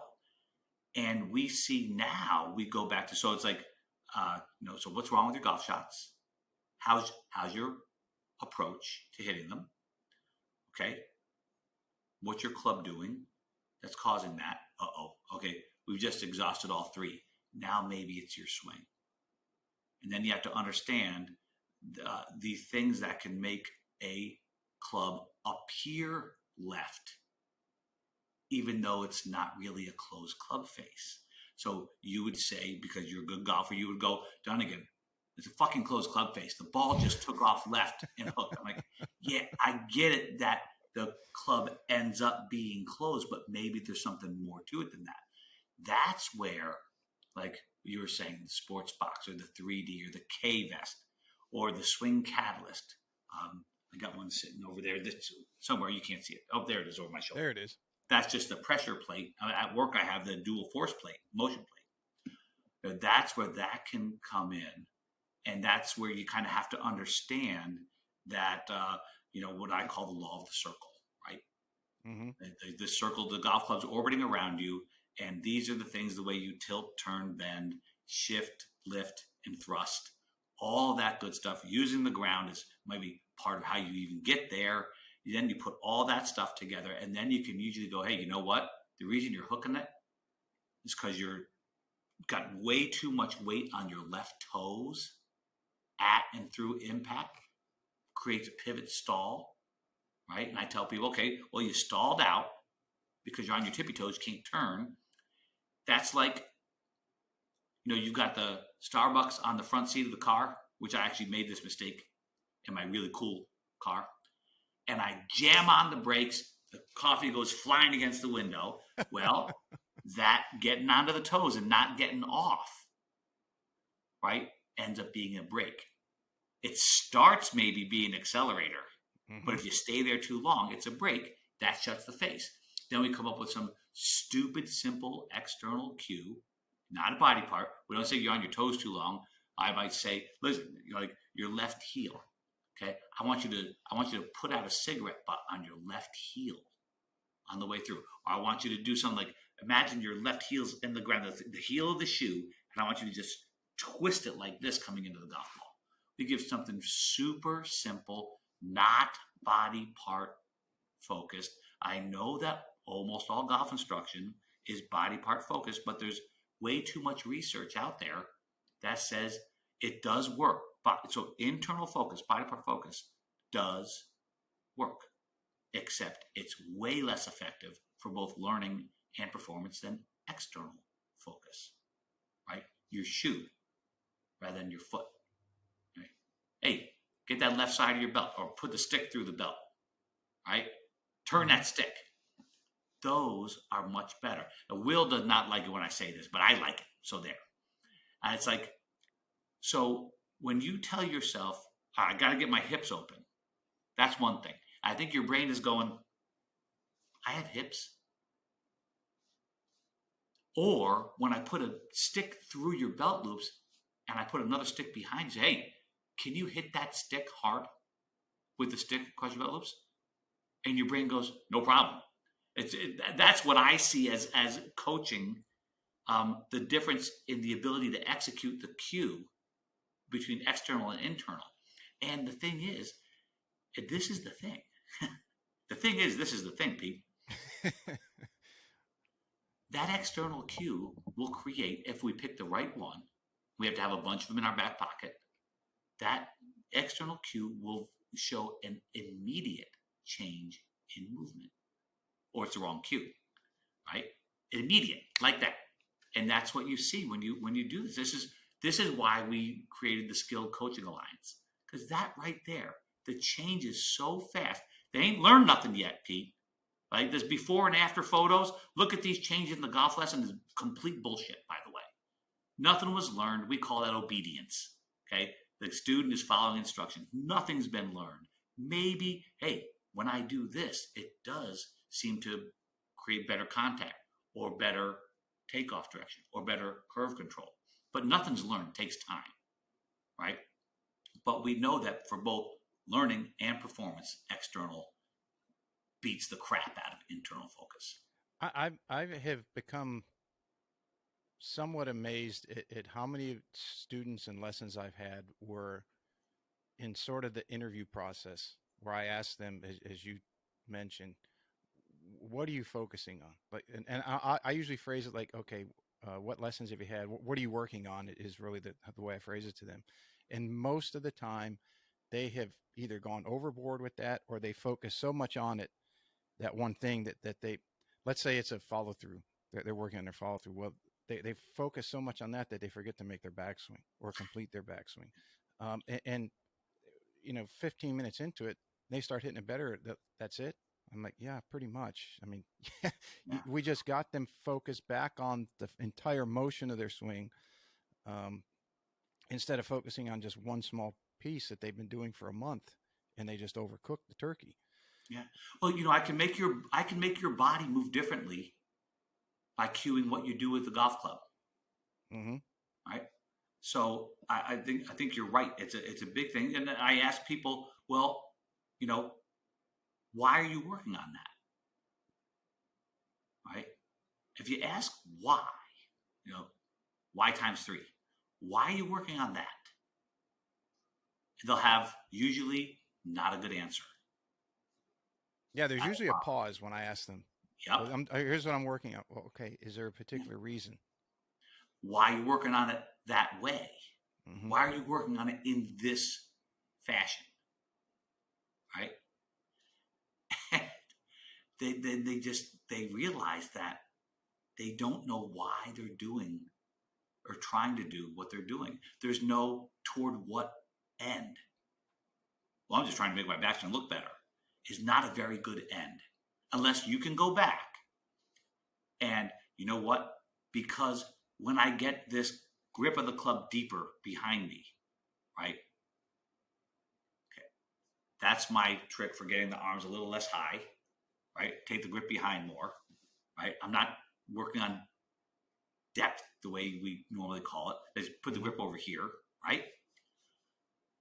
That helps me hit the inside of the ball better. If they could just say that, that'd be really, really cool. So the other day, I had a student changing the club face at the top. Do you see this? Mm-hmm. Oh, look, it's my wife and daughter in Denmark. Okay, love those people. And I go like this, point the phone away, right? Cello, right now you're like this, talking to your phone. I want you to point it away, right? Then all of a sudden, there's your club face cue.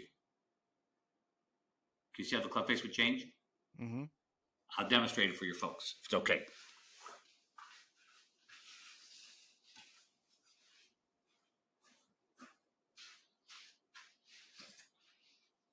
All right, so here's the question. What do you like better, my friend? Hey, you've got to get your left wrist more flexed at the top of the backswing. Or do you like this? Hey, hold the phone to your ear. Look at the club face now. It's pointing straight down to the ground. Or you can just turn your phone out. Right? Like, to me, there's no contest. I know that our golf pro buddies are going to say, it's the same damn thing. No, it's not the same thing. So now I get the student to point the phone, and all of a sudden the ball stops going way right. Okay, so that's really fun. We dig that. We're very happy. And then I go, okay, now hold up. Now go the other way. And the ball goes screaming off to the right. And they go, I get it now. All right. That's what we're supposed to be looking for. So I actually will have them, believe it or not, I know it's a horrible thing, but I'll have them do it wrong. Right? So they can associate when I do it like this, that's causing that thing I hate so much. Right? When I do it like this, that's causing the ball to go better. Yeah, it gives them direction. That they know where to go, and they also know where not to go. Exactly. And they get every once in a while. So I have them say, okay, every 10th ball, maybe even more random than that, just do one wrong, just to keep that feel super separate. Now, does that make sense? Mm-hmm. Very big deal. You know, I have, in talking to, I did some of this in my own coaching and teaching before I met Will or talked to him about it, and then it gave me more confidence to do it more often. And I got lucky in that I discovered this with students early. I was never huge into position teaching or method teaching, going back to when I started many years ago. And what I want to ask you is, one critique I get that I think I defend fairly well is when doing this or giving a student the internal versus the external on how to make that change, that people have said to me, well, you're just having a play on semantics. And I said that's not it at all. How do you combat that to the naysayers? Well, I have research. I have it. Mm-hmm. I have it on my computer. But to be at this point, I don't get any. I just don't get any pushback ever. I just don't now. But I could point out a bunch of research papers that say it's not even close, folks. Yeah, just so you know, I'm sure Will said the same thing. There's way more research in support of external versus internal than there is in support of block practice, or rather random practice over block practice. Yeah, what is your thoughts on that? Because I've had Ian Highfield on, who's more of a proponent of variable practice, and then obviously Scott Fawcett has posted enough about block practice. And Scott and I talked on this, and he was in complete agreement that it would depend on where the person's coming from. Have they tipped their scale too much one way or the other? And he's going to come on again. We're going to talk about that and a lot of other different things. But what is your input or your ideas on block versus variable? Well, okay. Because it is such a big topic in golf and coaching and instruction. It's a minor topic. It should be a super minor topic. Okay. Now, with a grain of salt, take what I said about internal versus external. And I did tell you that internal does work. It's just way less effective. Okay. But in the research that I have seen, and remember, Will is a PhD, right? He's looking at the research when it comes across his desk, right? Well, in the research, this is what's shown. Block practice versus random practice. The ends of the spectrum, right? So if you look at a bell curve, we're talking about the extreme end over here versus the extreme end over here. You know what nobody's done yet, Pete? Anything in the middle. You with me? So nobody's even actually studied any kind of movement from one end to the other. Maybe that's better, right? I'll tell you that's exactly what I use with students, and I always the basic example I'll use is somebody will come. There's a member guest, right? And if it's in the spring, the worst way I tell people they can do it is someone comes to me 2 or 3 days before the member guest and say, I got this tournament in a couple of days. I really want to play good. I need you to fix me. It's like, okay, you want a Band-Aid is what you want. And then I explain to them, if you have any of the elite golfers I work with, so some of the guys playing mini tours or some of the girls looking to go to Q School or what is, I say, we'll start roughly 6 weeks in advance or 8 weeks or however long that we need to periodize that change. And then we will work solely for the first week or two on a block practice. And then after they start to develop the movement or whatever it is, then we'll start changing their practice percentage time per se to less block and a little more variable or random. And then we'll tip the scale at some point to where it goes more random, less block. So let's say they're going to play 9 holes. Is there random? And then if they don't feel they have it, they can go back to the range after the 9 holes and they can go back to re-implementing that cue, whatever it was. But so that by the time that they get to the event that they want to peak at, that they've gone all the way to the other side of the bell curve, and then they are in almost full random mode because that's what they're going to use when they're playing. And maybe their caddy or whoever, if they need a slight adjustment after the round or pre-round, can say, no, you're not quite getting it where you need to here. And then they're like, okay, boom, click, I got it. So I'm not going to say I've done a study because I haven't documented and taken a control group versus a non-control group and say, you guys do this and you girls do this. But I have seen tremendous success with that, working through that curve from one extreme to the other based on when they needed to perform. A lovely progression, right? So you're doing some, I'll give you a couple ideas. Number one, I do think that golf is more like playing classical guitar than it is like playing jazz. Okay. Now, another way of looking at it is in soccer, everything's happening super quick. Yeah, reactionary. Right? A lot of reaction. There's action and reaction, but every instance, the damn field is changing effectively, right? The ball's in a different place. Your opponent's here, not there. So you could go extreme random. I'd be super in support of, like, basically a tremendous amount of play, right? I'd be super supportive. Okay, what would you do differently next time here? Right? Because you may give them some options, right?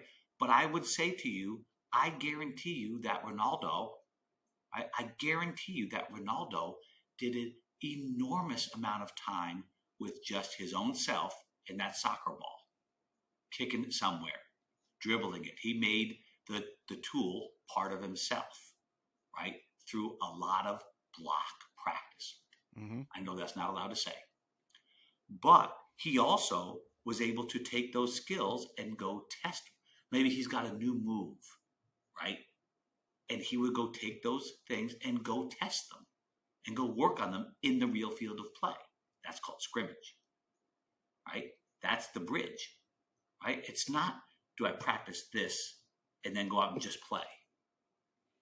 No, that's a recipe for reversion. I'll give you another example. Will's son, Kingston. We've been having golf lessons over FaceTime for several weeks. The approach was this. Left ball, not so hot impact conditions, okay? Like general ball striking malaise. Okay? So we spent a lot of time on block practice, right? And he asked me, and we would block practice, but block practice with a 8-iron, block practice with a driver, right? We would go do these things and then go straight to the golf course and practice that move on the real field of play and use that and try to get the ball to the target. So it was do it right with the target, do it right with the target on a golf course, and finally do it right with a target and a scorecard, on a golf course in a tournament condition, right? And Will says his progress is really fantastic. But it's because we're kind of pushing the transfer from the block to the real field of play, which I debate. Like I heard somebody say something like ever-changing environment. Yes, soccer, rugby, totally unstable environments. But in golf, I have a cool slide, which is a rugby picture, right, versus Bryson DeChambeau hitting a putt. You can imagine it, right? Right? I don't think we should mix up those two concepts at all because of the open skill sport versus closed skill sport. I think that we need to go, like, maybe they are different animals. I have all day to put the ball in play with my drive, basically. I'm going to get killed if I hold the ball too long in football. So I think that we always want to make things nice and general and nice and neat. And I like having things be messy. I prefer that I tell you, it's that's where I was kind of alluding to with the recipe situation, and that there's always a little bit different recipe. So you would not use the same instructional approach on block and variable with a golfer, as you just said, as opposed to a rugby player, basketball, football. Even though there's the science of it, I would say would be, it's similar under the same banner of that scientific discipline, but it's going to be different in its approach and how you apply it to that athlete. And if I can, the only reason I'm using a cooking example is because there's a master French baker here on Hilton Head. And I'm super good at eating and drinking, by the way. So I was talking to him one day because it's pizza around, like I grew up in the Midwest, and pizza's phenomenal as it is in your area, Philadelphia, New York, and you have a lot of great pizza places, and the food is awesome. But I was talking to him because it's relatively or an accepted idea that the pizza in the South is not as good as it is in the North. And for years, I didn't know that. And I remember going to the Greensboro Open qualifier one year, and we stopped at a pizza place after, and it was amazing. I asked the lady, I said, "What's so good about this?" She said, "Well, we get all our dough from New York. We have it shipped in." So I asked Philippe, who's this French master baker, about that, and he said that's not it. Now here's a guy who he's a 5th generation master baker from France. And he said, you have to understand all the variables involved, meaning the difference in the temperature that you're baking in. So if it's 95 degrees here and it's 70 degrees somewhere else, there's going to be a difference in how you tweak the recipe. What's the humidity level outside? How long are you going to let the yeast rise? I mean, there's so many factors. Now that'll all fall under baking, but you're not going to cook the same or bake the same in Florida or South Carolina or the Southeast in general as you would in the Southwest or the Northeast or the Northwest or the Midwest. It's going to change, and people don't even understand that. But as you and I are here sitting here talking about how to instruct somebody or coach somebody, those things play a major role. And then you get into the argument of, well, so-and-so, Bill Belichick does it this way, and look how successful he is. Like, yeah, well, you can't really equate, as you alluded to. You can stand there on a tee box and take some time, obviously under the time clock, so that you don't get fined for slow play. But Belichick can call timeout for a couple of minutes, and they can have a conversation with the whole staff and the quarterback and everybody else. Say, okay, here's what we're going to do. We can tweak it this way, this way, this way. So it's not an apples to apples. They're still fruits, but they're different fruits. Yeah. Or you can go so far as they're still food, but they're one. You have fruit and protein, carbs. You break it down that way. 100%. Yeah, I think that's exactly right. And but I know that it is our desire to have it be, okay, no, just this, like putting everybody in boxes. That's our desire. It would be so much easier. I think I'd have less fun at work, by the way. Right? There was a time when I was teaching off my swing plane board and the lessons were the same, right? It was very boring. Yeah, you have to have some structure in anything that you do, right? So if you're going to teach and you're going to be very malleable in your teaching, you still have the structure to where, okay, I'm on a lesson T. I'm going to start at 8. It's going to be an hour long.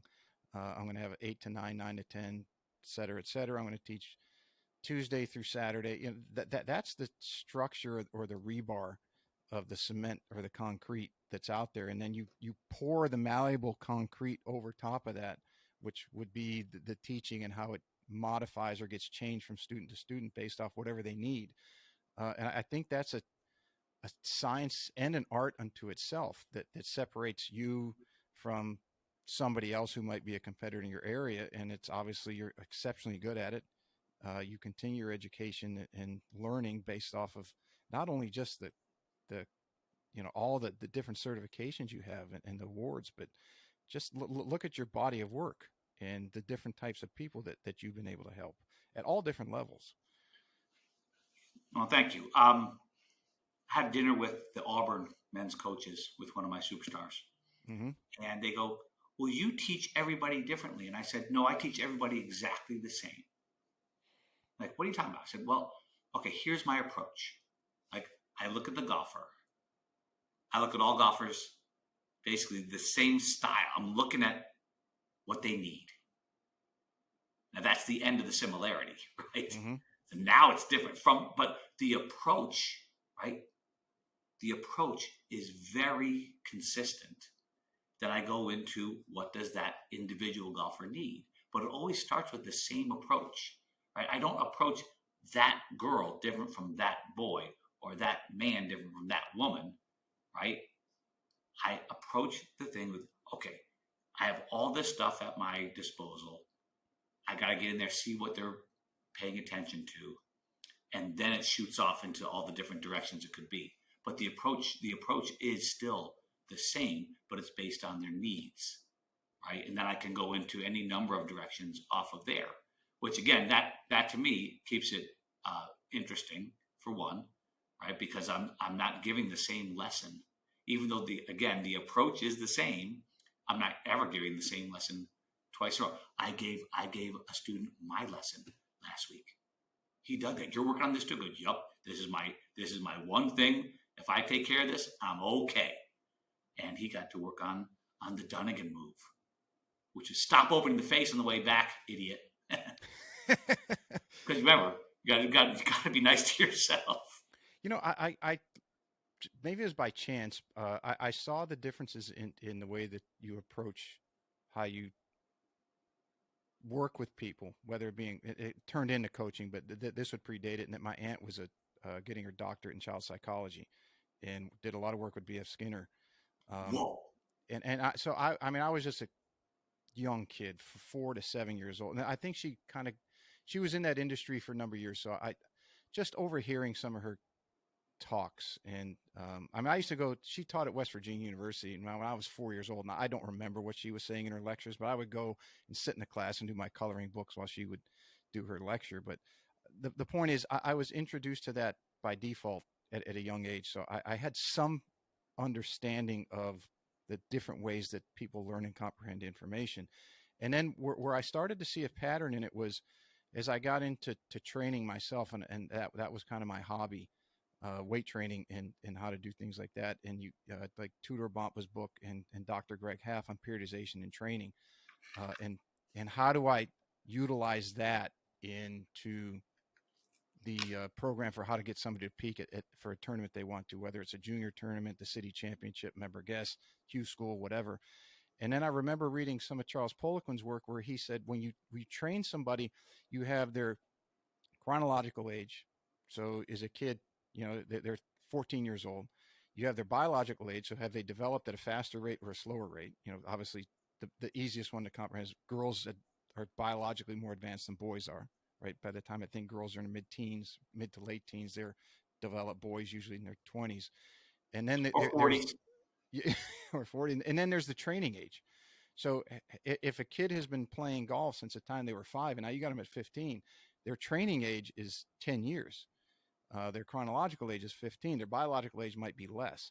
So how do you, or at least in my mind was working, okay, you have learning, how does someone comprehend? But now you're dealing with their age, training, biological, chronological, and how do you work with all those different things to make sure that they're advancing at the level that they want to? So I guess you could say lucky, or it was just an interest that I had, or questions in my mind that weren't being answered. And over time, I just started to, as things popped up, they caught my eye because that was in the back of my mind as that was an unanswered question and I wanted to have answers to it. I used to be a pain in the ass to some of the coaches that I used to learn under. And I would always ask why. Well, I strengthened this person's grip, and after the lesson, well, why'd you do that?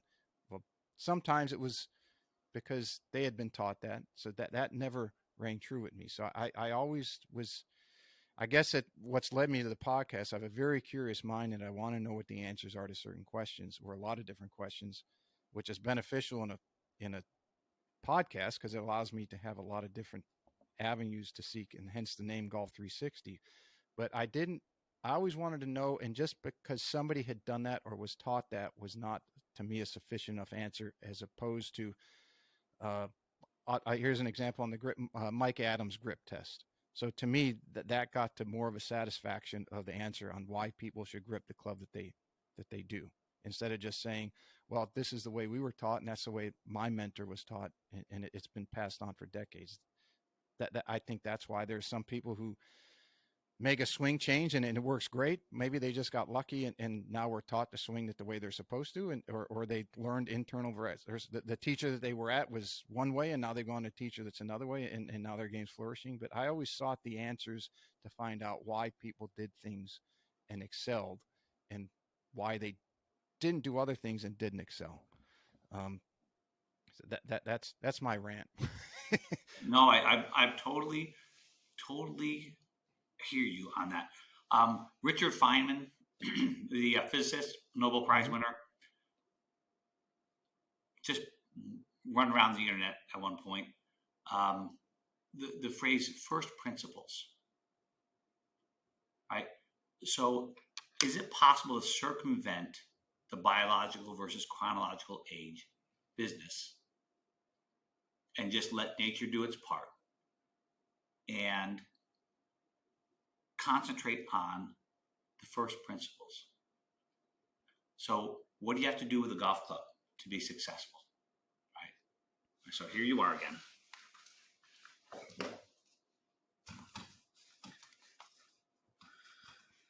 So let's say that you do have decent basics, okay? Mm-hmm. Let's say that you do have that going on, right? And we have a saying, it goes, the stupid stuff will kill you. So we teach them, you hold the golf club properly, right?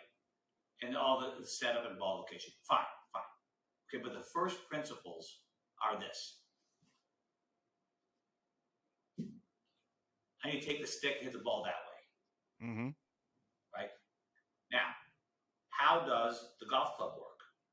Okay? The ball bounces up off the loft of the club. You don't hit down on it to make it go up. You just have to get this bottom edge below the equator of the golf ball, right? So what we would say is, okay, listen, if it's on the ground, you got to hit down, so give me turf or give me death. Come on, ball, show up. Can you see that now? It ran out. Got it? The picture cut out. I don't know what happened. Mine is still working. Okay, it says live video return when internet improves. Maybe it just got a little. Oh, okay. Well, so now we got the idea that we have to land our airplane. To make a successful golf shot, I have got to get this golf club to land in the right spot. Does that make sense? Mm-hmm. Now we practice simply landing the golf club. Oh, I landed. All right. Oh, I landed too far back. Cool. Land more forward. Cool. Don't land. Right? Now there's some of our variability practice in landing the airplane. Right? This is a first elemental basic of, well, that's a little varied practice, or what we call Goldilocks, right? Working on landing the airplane, right? But I just hit a fat shot. I know what you did it on purpose. That says some control over the tool. Now, we'll play with that under first principles. So you got to hit it first. If you can't hit it, forget it. So we're hitting it. Now we're going to hit it more effectively, right? If you go through the entire game with that approach, what matters, what's the most critical factor? People will get better fast, right? Uh-oh, now we're having a problem. Let's say we have a beginner golfer, and they're having a problem getting this club to land. Okay, keep trying. Okay, timeout. You're trying, you can't get it to. Maybe what you're doing is you're doing something that's bringing the club away from the ground, right? And I might have them learn to set the club and release the club. Set, release, set, release. Where basically speaking, we're trying to throw down so that we get this all in a nice line. Set, release. Now getting down to the ground again, right? And then I can go back to my variable practice. So I will go into, right, the movement, of course, but only when necessary. And we just keep going through that. Now, okay, now we've got the golf balls going to the right and to the left, right? So we're hitting our golf ball, we're doing our little release. That went off to the right too far. Okay, let's make it go the other way. Mm-hmm. All right, then we go back to, okay, so it bounces up off the loft of the golf club. But guess what? My loft can be turned left, or my loft can be turned right, or turned straight. Let's get the loft turning more left. And I'm not mentioning body parts. I'm not mentioning how to. How to is dangerous. I'm talking about what to do. And I give them plenty of opportunity to struggle with it. And I tell them, look, we're going to struggle, and it's a good thing. Let's go struggle golf. Does that make sense? Absolutely. Because I think for me that the key word is you're not telling them how to. You're having them have a better understanding, and not just rely on the comfort level that they did X to make the ball do what they want to, and then that's what they kind of rush to in any kind of situation where they get scared or nervous. And then they just rely on that. So it's more of a all-encompassing way for them to comprehend what they're doing, and not just one thing. Yeah, I think it's a nice approach. It does work a lot, and well, it's leveraged by some motor learning science. That's what so we would call it more evidence-based instruction, if that makes sense to you. That's what you had mentioned the Goldilocks drill. That there was in the one post I had on social media. I asked anyone to post some questions that they wanted you to answer, and David Stenson wrote in that he was trying to get a student to do the Goldilocks drill, but they refused to, and wanted to know if there's any advice that you could give him to get this student to buy in, I guess would be a very rough word to say, but to agree to um, adopt that approach so that their advancement can get back on track, as opposed to just fighting what they're being told or being instructed to do. Okay, very good. So there's two things is David should positively put in his back pocket some of those research articles that he could find, and we can help him find it too, by the way. Mm-hmm. So because Will's got them, I've got some on my, okay, fine. I've got hundreds on my computer. So this is evidence-based. This is how you learn. Then I would go back and go, do you remember learning how to walk? They don't remember, how'd you learn how to walk? The first time my daughter stood up, I remember in her crib, she bawled her eyes out. So funny.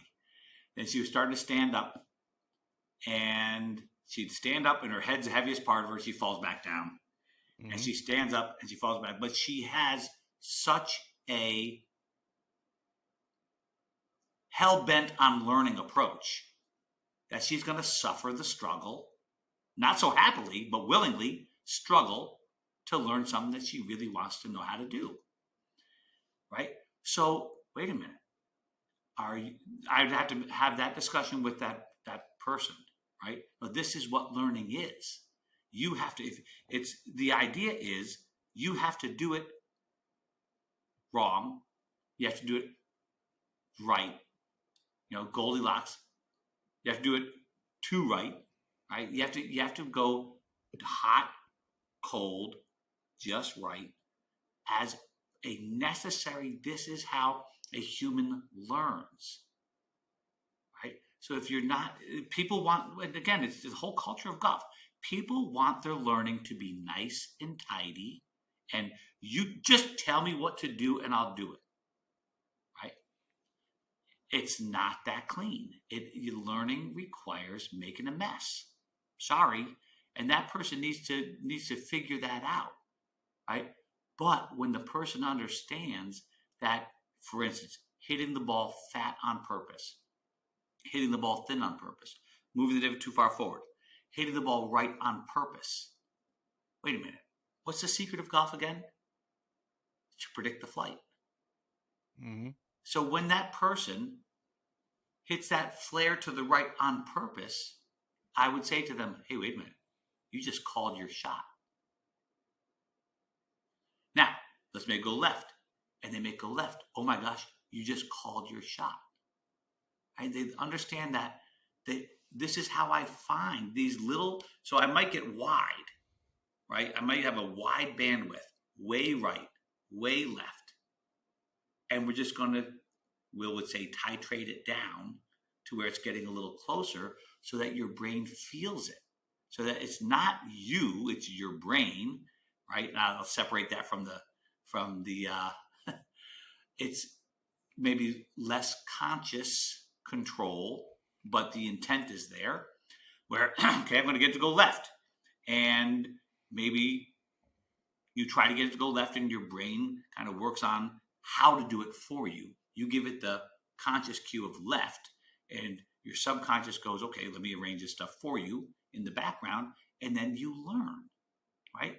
You learn from the differences, not from trying to get it right every time. Another quick story. Sorry. So my daughter won a big tournament. And she goes, we got to fix this pull hook, Dad. I go, cool. What's a pull hook? Starts left, curves left. Second statement. Who's best golf teacher ever lived, Mayor? She goes, I got it. Goldilocks. So she starts to hit some rights, some lefts, some straights, some rights, big fades, big hooks, right? She goes back to Goldilocksing it, right? To find her way. Goldilocks is just your compass, right? It helps you find your way. And she won another big tournament right after that. People just have to accept that this is what learning looks like. How do you use that Goldilocks principle with a beginner who might not have the ability yet to understand how to hit it right or how to hit it left, or is that, as you just demonstrated, is that the simplicity in the beginning of the instruction that allows them to to set the parameters of what each of those shots is, and then you they start to learn it's somewhere in between those two things. Okay, very, very good question. So one of my stock answers is this. Okay, so Pete, put your arm up like this for me. Put that arm up. Okay. All right, and straight out in front. Now, raise it up. Let me do this one so I can raise it. That's good. Put it down. Put it back in the middle. How'd you do that, Pete? You had the two parameters to, You don't know. Just admit it. You don't know how you did it, right? It just processed it. Yeah, it just put it together. Yeah, let's don't even try to figure out how, okay? Let's just say that your brain is pretty friggin' smart. Mm-hmm. Get out of its way, okay? Now, I will teach people form. For instance, with a brand new beginner, they might learn the 3 steps, right? Here's step 1, here to there, okay? Number 1. What do you do when you wake up in the morning? You go number 1.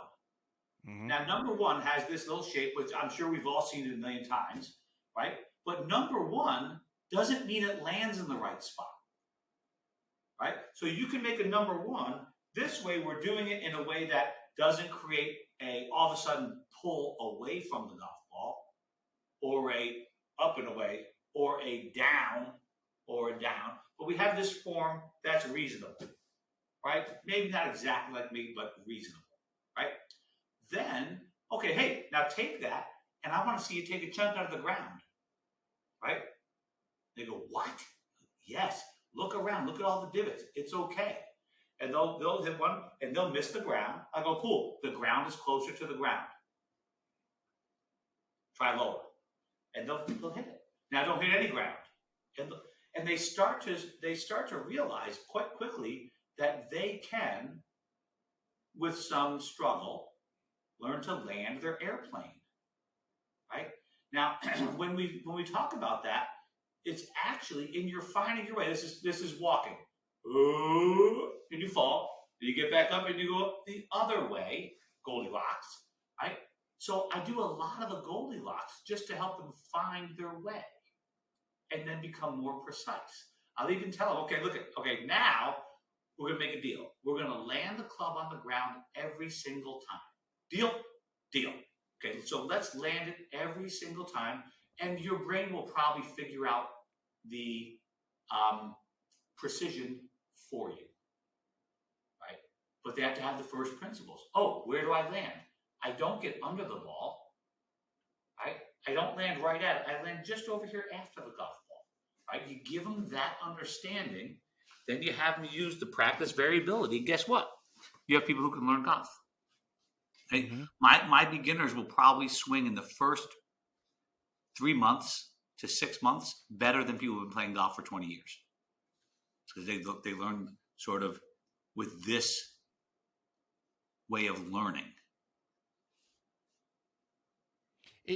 So you and I've got to talk about this because it's obviously a big thing. It's how you and I got put together was through Dr. Will. You and Doc Will Wu, who is motor control and professor at Long Beach State. Yeah. You guys have partnered, and you have 125, if I'm not mistaken, pros that you've been coaching and helping in this program. It's the Skilled Coach Program. Right. Skilled Coaching Alliance. Can you talk about that a little bit? Because we've talked a lot about various things in golf, but I want to make sure that people, anyone that's tuned in to listen, has a better understanding of that. And if they've been considering signing up for that, then and of course we'll have the link in the show summary. But talk about that a little bit and what you guys do with coaches. So several years ago, for 25 years, I've been reading motor control and learning textbooks. But several years ago, Mike Adams had Will, me, I think Scott Lynn was there, yes, and Mark Brody, and I think Terry Rolls was there, and we all went to the Philippines. And Will and I, because I got him on the corner because I'm super shy. And we're just having just a great chat during one of the breaks. And Scott Lynn says, shut up, take the microphones, get on stage, keep talking. So we started this conversation about, well, what we're talking about. Mm-hmm. It became the Skill Coaching Alliance, where we combine my 42 years, I don't know how to do anything other than coach experience with his knowledge of motor control and learning. And he works with some really good players, by the way, and Olympic athletes. And so it's not just research based. You know, Kay Anders Ericsson, the father of the 10,000 hours, kind of a debacle, but he told me, I had reached out to him. He said, well, we need you because you're actually out there getting the job done. We're in the ivory tower. Well, Will is kind of doing both, right? He's teaching, but he's also actually, and different, making a living on whether this stuff works. You know, that's one of our cases is like, if I am not effective at golf coaching, like if I don't turn out better golfers, I'm going to lose my house. You know what I mean? So there's real interest there. So it's not theory alone. It's applied science, that's what we love. So our program is robust. It can't be less than 25 hours. There's 100 different chapters, modules in it that cover the blend of the motor learning science plus the coaching, from building a connection to why would you practice like this? It's really kind of cool. The response we've gotten has been fantastic, you know, which I am super gratified by, because this is, for me, I'm on the way down, you know, I'm getting older. You're like fine wine. You're just hitting your vintage. I'm just absolutely hell-bent on helping my brothers and sisters who teach or want to teach this game for a living do better. And by doing a better job, everybody can get better. I'm trying to get better every single day. I think it's a sickness, right? Every single day I'm trying to get better.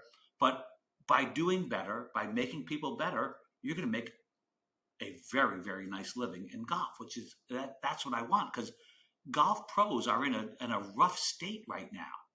You know, the golf pro business is, even despite the COVID boom, the golf pro business is getting tougher, not easier. But if you can teach golf, get people to have more fun, play more better, you don't have to do Instagram, you don't have to do Twitter and all that stuff, because those people, your raving fans, will tell all their buddies about you, and you will do wonderfully. While you're doing wonderfully, the facility actually does better, right? And your students do better, and it's a cycle. And that's been my career in golf. That's what the whole program is about. So I'm very proud of it. You know, we have the semester one. It's like a college course. It's 3 months. We have new ones starting October 1st, and we like it if you go in order. We do, because there's an order to it. But you can go. It's self-paced. If it takes you more than a semester to get through it, fine. If it takes you 1 week to get through it, fine too. Then every other week we have office hours, which is discussion, right, which is really cool. We get in here. I turn on all the goodies, and we discuss everything that you might have a question about. And what's really cool is you have this whole community of people that are absolutely committed to helping everybody else get better. How are you going to beat that? Instead of what you normally see, which is just bashing all over the place, we have a community of people that are trying their very best to help each other. What a deal. So we also have the Facebook page where we get lots of videos and stuff, and people ask for help. And we have a bunch of people with there's never any of that BS you see on the internet. It's all people earnestly trying to help. So that, for me, that's the best part of it. It's just trying to help. Does someone have to be a coach or an assistant? In other words, can Joe Smith from Des Moines, Yeah, Iowa, sign up and learn about your yeah. We have a small handful of parents in Oh, there interesting. that are trying to learn something about helping their own kid, and we even talk about, because the whole thing we talk about the entire business of golf instruction as far as what we feel is the most important parts. Mm-hmm. It's interesting that you said nobody. It's very civil, and everybody's there to learn because I was at Andrew Rice's coach camp.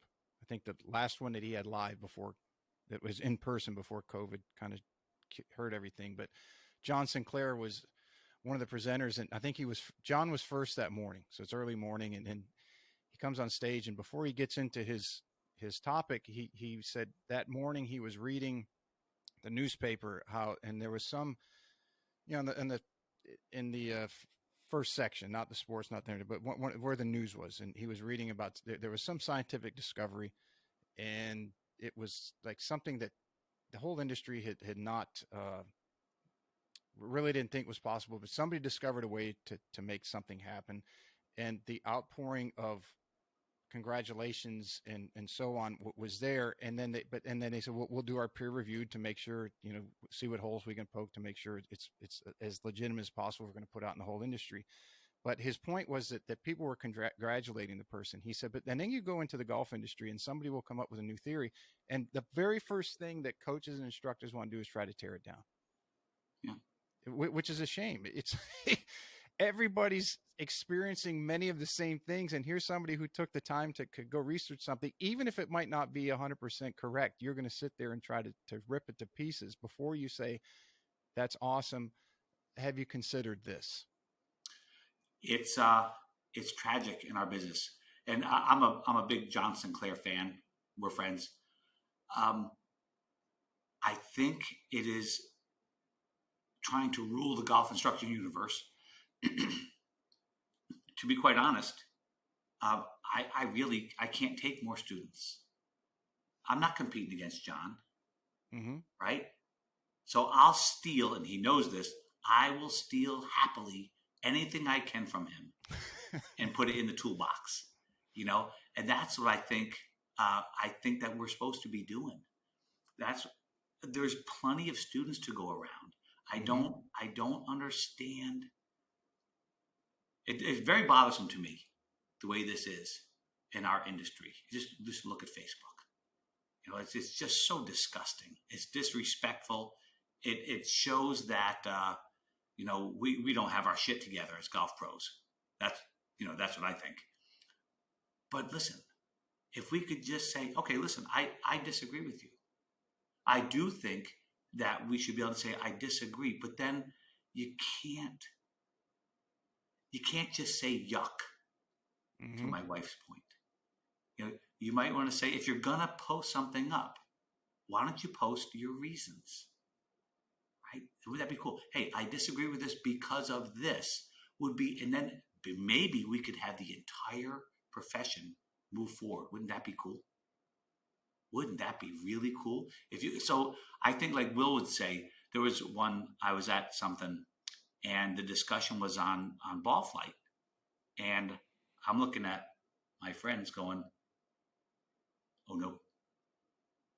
And the discussion was, should we say something in disagreement? And we decided not to. And now Will says that will probably never happen at one of his conventions. There'd be people throwing stuff, but they would discuss it, but it would be discussed. They wouldn't be, you're wrong. That's the way that our thing seems to be going, instead of, I disagree and here's why. That pushes us forward. So let's agree to disagree, but tell me why. I can learn something from you. Right? I think once they reach a certain level, that might be one of the learning curves that coaches have to go through, because to me it seems to be coaches who have had some success and they've learned quite a bit, and then they go out and they might learn something newer or newish that hasn't been, maybe is that very seasoned coaches know, but let's say this person might not have known, or at least anybody in their area might not have known. And then they think that they're going to reinvent the wheel, and they do almost a posturing. And then eventually they get a little bit of a beat down from people who really know, like you or Dr. Will or Scott Lynn or Sasha or Phil Cheatham or somebody like that. Who, I mean, that's that they're the scientists within that field, and say, okay, you learn this, but it's not quite right, or you interpreted something incorrectly. And then they really learn how that, whatever the topic is, really works. And then they graduate to the next level, or at least you hope that they do. Um, and to your point, like around here, just off the top of my head, I mean, we've got Tim Cook is down at Sea Pines, so he's 10 miles one way. Jason Sutton's about 3 miles up the road from me at Colleton. Andrew Rice is over in Savannah, and he actually lives right across the highway from me. Colin Swatton lives across the highway from me. There's a fellow who just moved. He's at Long Cove. He's in the top 100. I cannot remember his name. We haven't met formally. And you got Rick Barry, who was in the top 100 for many years for Golf Magazine, and Skip Malik. I mean, so this area is inundated with a lot of good instruction, and I think the instructors here have gone through. If there was a learning curve where they had to learn that, have gone through that, and they help all the young instructors and coaches coming up to say, hey, there's a lot of information out there. Before you jump out there and say that you know X, Y, and Z better than anybody, you might want to consider that somebody probably has gone through that and knows a hell of a lot more about it than you do. I it goes back to the competition thing. We're not competing against each other. No, right? We're just not.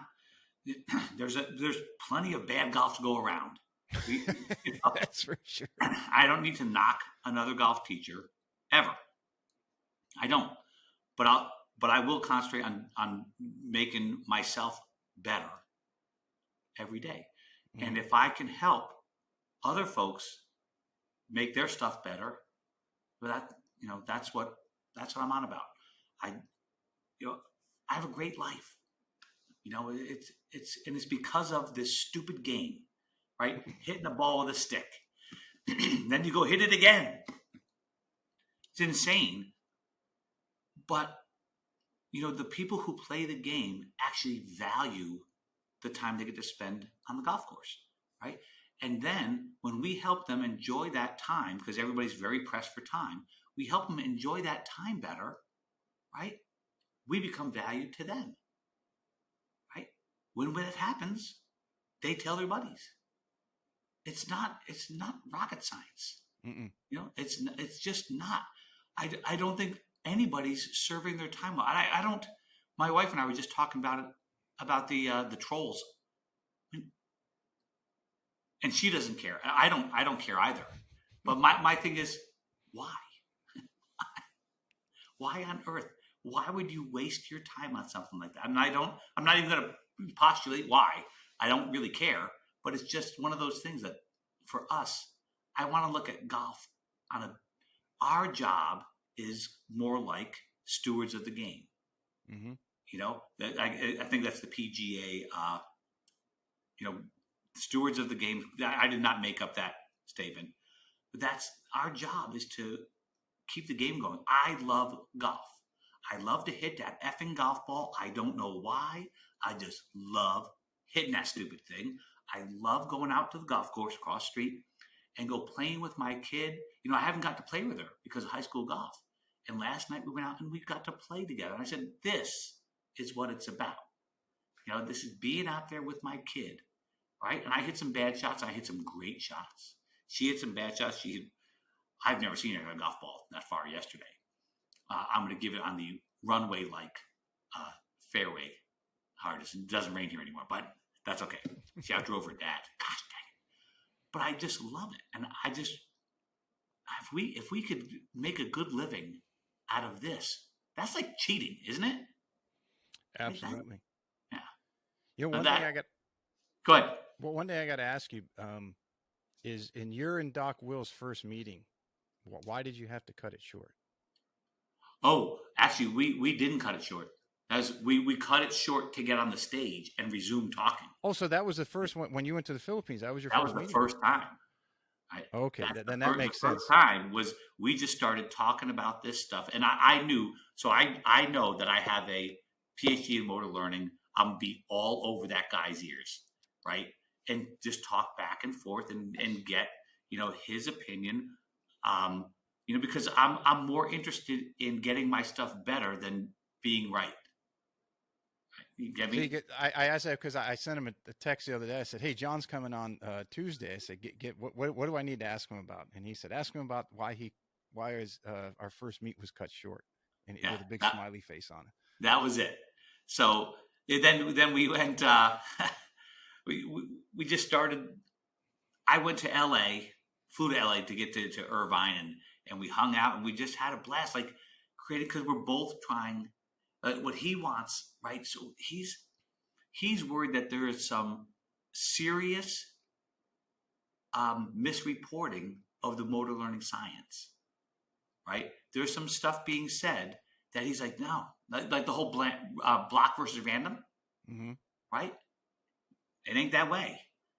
So he's trying to do it for his profession to make sure that we're doing the right thing, and I'm trying to do it for my profession, and then together we have this blend of evidence based golf coaching, right? And to create better outcomes for your students, your facilities, and especially for yourself.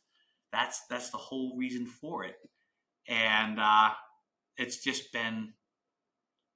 I want to say it's been like 7 years of knowing each other. It's been a ton of fun, and then to see how it's helping other coaches, right? That's the whole thing.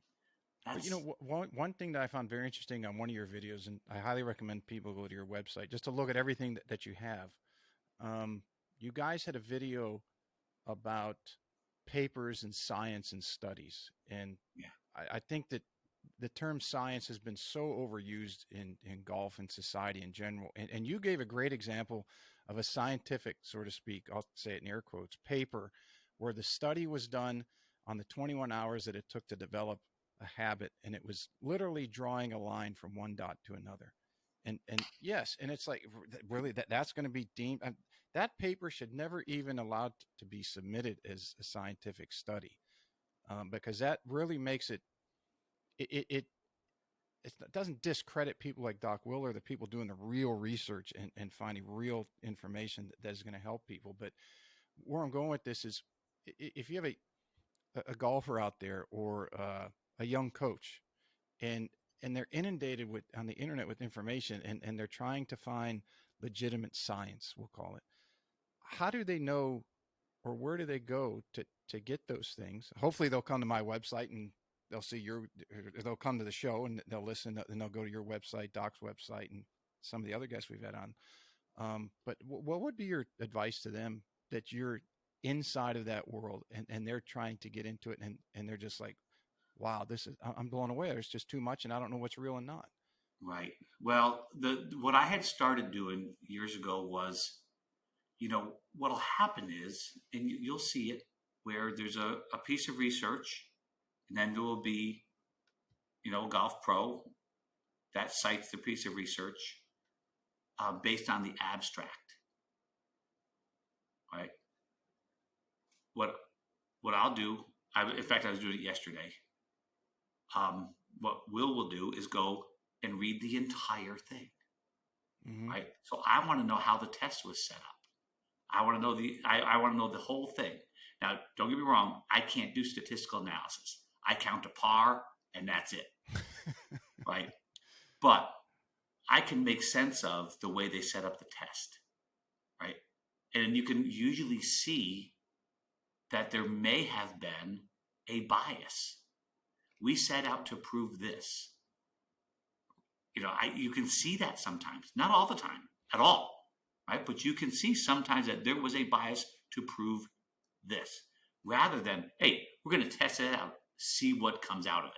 Yes, that's a big difference in those two Yeah, approaches. just read past the abstract, please. That's very, very, very important is to read the actual test setup. And then you could I read the whole thing, right? And sometimes I read it and I look at the test setup and I'm done. right? Because I don't like that. You can see sometimes that the tests were set up not so hot. I think will back me up on that too. Well, and I think that's rampant in most any industry. In that I'm a big fan of Dr. Peter Attia. I don't know if you're familiar with he is. He's a Nope, I'll find it he's a out. longevity doctor. He has, I think his clinics are in California and New York. He was an oncology surgeon at Hopkins, and he was also has his master's from Stanford in engineering, if I'm not mistaken. But his podcast is The Drive, and basically, a lot of what his team does is they will go back and read a lot of the data in the research to find out what was legitimate and what was BS. And the one that I really dialed in on, he had given this or had a discussion on, is aspartame or sweeteners a bad thing, and does it cause all of the problems that it's purported to? And I think, and don't quote me on this, somebody who's listening that might know for certain, I think his result on the aspartame thing, which is Diet Coke or Diet Pepsi is in a diet drug, you have to have that in copious amounts every single day to have something go bad. So that the thought that if you have a Diet Coke a couple times a week and you're going to get some major health issues from it is extremely, extremely rare. And it, he gets into, and I can't remember, it's called, there's an inspector, it's not inspector general, it's inspector something, that for the medical industry will review the research and the study that was done to as putting in a layer of, is this legitimate or not, so that someone's not saying it's 21 hours to touch two dots with a line together. And he's even gone into some of those and had some of those on his show from studies in the past. Women's hormone replacement therapy was one that he says in the 90s it really set back women's health because the studies that they did were incorrect after they went back and looked at it. But I thought that very interesting because is listening to his show from time to time and then hearing you talk about that in that video on your website, I'm like, this has got to be an issue across all industries where somebody will do a so-called study. You'll get a couple assistants in a golf shop who are learning, teaching, and doing clinics and starting their private lessons, and they're going to be teaching these things that are completely backwards, and it's not doing them a service or their students. It's a great disservice, if anything. Yeah, it's, the misinterpretation of results is one thing. The dissemination of questionable research is a little bit scary because I know, like for me, I'm going to go right out and say that person has a PhD. He's probably smarter than me. Mm-hmm. I think that's a common consensus. Yeah, is there's right? a PhD and they're at XYZ university and they know what they're doing and they should be doing the right thing, but not necessarily always true. So no. that's our BS filters, right? That's one of the modules in the skilled coaching guys. Okay, here's some BS right here. Mm-hmm. And we're trying to get people to understand it because a lot of us are really trying hard to get better, and it's hard to know what to listen to. So you got to get in there and really pay attention to the way that they're presenting stuff and what their test setup looked like, and then at some point you get to where, okay, if you go back to the first principles we talked about, if you just stick to that, you can make anybody, including a tour player, better at golf. If you just stick to that, you got it made. You got a few minutes left. We can do some rapid fire. Yeah. Hold on 1 second. Okay. Would you cut this out? I'll call you right back. Almost done. Yes, bring food. I love it. Maybe I'll keep that one in because everyone, people look at it and say, wow, yeah, John Dunigan on. I mean, he's like a legend in the industry, and younger people don't realize the human aspect of somebody that they're really looking up to. And for you to take a phone call and say, yeah, bring food. I mean, that gives them the relationship that, wow, he is a real person. I can relate to that. I'll tell you what, I do have a lot of younger pros, some not so younger pros, come up and hang out for a day, and watch me coach. And I really enjoy that very much. So, and I had one very good, really good coach go, it is so cool. Like, you are actually living the skill coaching. I'm like, yeah, this is like this, folks. This is how I've become, at least reasonably successful as a golf coach, right? And they get to see it actually in process, from the way I deal with the people, the connection I have with my folks, to all the way through the coaching and then the performance stage. This is exactly how I do it. Now I remember this is exactly how I do it, but I've got a whole bunch of things, a whole bunch of arrows in the sling to shoot at different problems. But yeah, go ahead, rapid fire me. Go ahead. All right, here we go. Let's see. So, President's Cup this week. We talked about that a little bit. If they have walk-up songs this week, and you were in the President's Cup, what would be your walk-up song to the first hole? It would probably have to be Monty Python. Always look on the bright side of life. Very cool. Let's see. You walk into McDonald's. What's the first thing you're ordering? No doubt, Big Mac, no pickles. It sounds like you've done that before. May have done. And by the way, just so you know, they always get it right. And it's always good.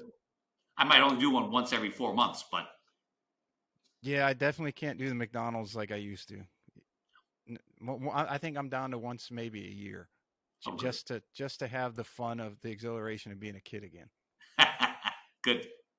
Let's see. Best James Bond. Who is the best James Bond in your opinion? Oh, it's not even close. Never mind. Skip. Sean Connery. Come on. There we go. You're a good putter, so this one might be a little easier for you to answer. But if there's an 8-foot putt, and if you make it, you get $1 million. But if you miss, you can't use your phone for a year. Do you take the putt? Oh my God! God! The challenge. I'm in.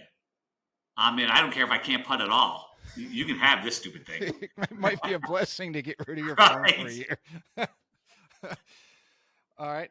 Moving on. Would you rather live 100 years in the past or 100 years in the future? Oh, wow. You know how I said struggle's good? Yeah, I ain't going back. I'll go forward. All right. The most used app on your phone? The camera. Makes sense. By far. By far. If you could play golf, a round of golf with any celebrity, who would it be? Can I pick Tiger? Of course. He's about as big a celebrity as they come. I'd love if he would be willing to answer questions. There's some things I'd like to know about the way he approached tournament competition. Mm-hmm. I think that would be really fun. That would be really, really something else. I mean, Michael Jordan might be great too, but different domain, like totally different domain, but I'd love to hang out with Tiger. Or, of course, Jack Nicklaus would be, gosh, he'd be even, I don't know, either one of those two. T-Goat. Okay. I got to walk 9 holes with Mr. Nicklaus one time. I met the first year I played was 2001, and I missed it first stage. And a friend of mine had missed his tour card through back then the Nationwide. He came in 11th when it was the top 10 that got their card. So he went straight to final stage, and he asked me if I wanted to caddy for him. And yeah, sure. So and it was at Bear Lakes down in West Palm, and he had played in Asia many years prior. And was roommate with Gary Nicklaus. So they connect on the range, and Gary says, well, you want to play, I'm going to play the back 9, you want to go with? So he says, yeah. And Brett Wederick joined because Brett lived in that area. And they all hit, and they're just standing there. I was like, what are we waiting for? And Gary says, well, my dad's going to join us because he designed the course, and he's going to kind of show us where to go and where not to go. So we're like, oh, this is pretty cool. So we get to they're just pleasantries and getting to talk to him and just asking him questions like you just alluded to, what, you want to pick his brain and just to needle him a little bit. I couldn't help myself, but on the 8th hole was a par 3. And the 9 was a par 5 reachable. So there was about a 4 group backup between the 2 holes. And Mr. Nicklaus is sitting there, just had his foot, I'll never forget, he had his foot on the divot sandbox, and he's just kind of looking out into the sky. And I asked him if he was going to play much that year. And this was the year that he had his hip surgery. He was, he had it a few months that summer, and this was in the fall. And he said, well, yeah, I'll probably play the majors and maybe some of the bigger senior events, but I think that might be about it. I said, is there any particular reason you won't play more? He said, well, I kind of think I've done enough in my career and I got some other things I want to do. And I thought that was my opening. And I just said, I don't think you've done enough. You might need to win one or two more. And he looked at me like, who is this kid? And I just started laughing. I said, got you. And he had a good laugh with that. But that was my Jack Nicklaus story. Got to walk with him for 9 holes down. That would be just stunning. Yeah, that was a highlight for me. That was very cool. Yeah, they have to know something about the approach to competition that people don't know. Like I'd love to sit there or walk with those dudes when Tiger's talking to JT. Mm-hmm. Whether JT can put it into play is another thing, right? But to hear the way Tiger's kind of mentoring him through this whole thing I think it would be really, really cool. My theory is it has a lot to do with their training in a very similar fashion to if you look at the training between, let's say, infantry and special forces, and that the special forces are very nervous in non-wartime situations because that they have trained so much that their mind and their body is so attuned to being in the highest pressure situations that maybe that people can go into, meaning if they don't get out of it, they could die. Mm-hmm. And infantry doesn't have the specified and as in-depth of training, and they're more calm in an average daily setting, but as it gets closer to the warlike setting, they become more nervous, where the special force guys become more comfortable the worse the situation gets. I would have to think that it would have to be something along those lines. Now, I think what you and I would agree on 100% is what type of training would a golfer use to make themselves get ready for that situation? Right. I think the trade-off is the daily life. They're not going to be as comfortable, but you put them in the arena of a Ryder Cup or a Masters or U.S. Open or Arnold Palmer Invitational, whatever, that they're going to be very comfortable in that environment compared to those that they're competing against. Yeah, I got to talk to Colin Morkow's coach's Rick Sessinghouse. Mm-hmm. And I've known Rick for a long time. And we met up at Pinehurst.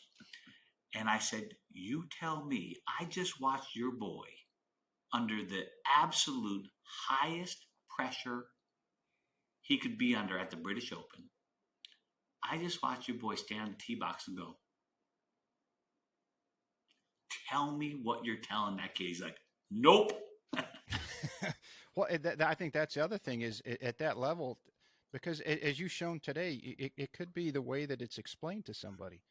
You could sit there and a coach could be trying to explain something over and over and they're beating their head in the wall because it's not being absorbed.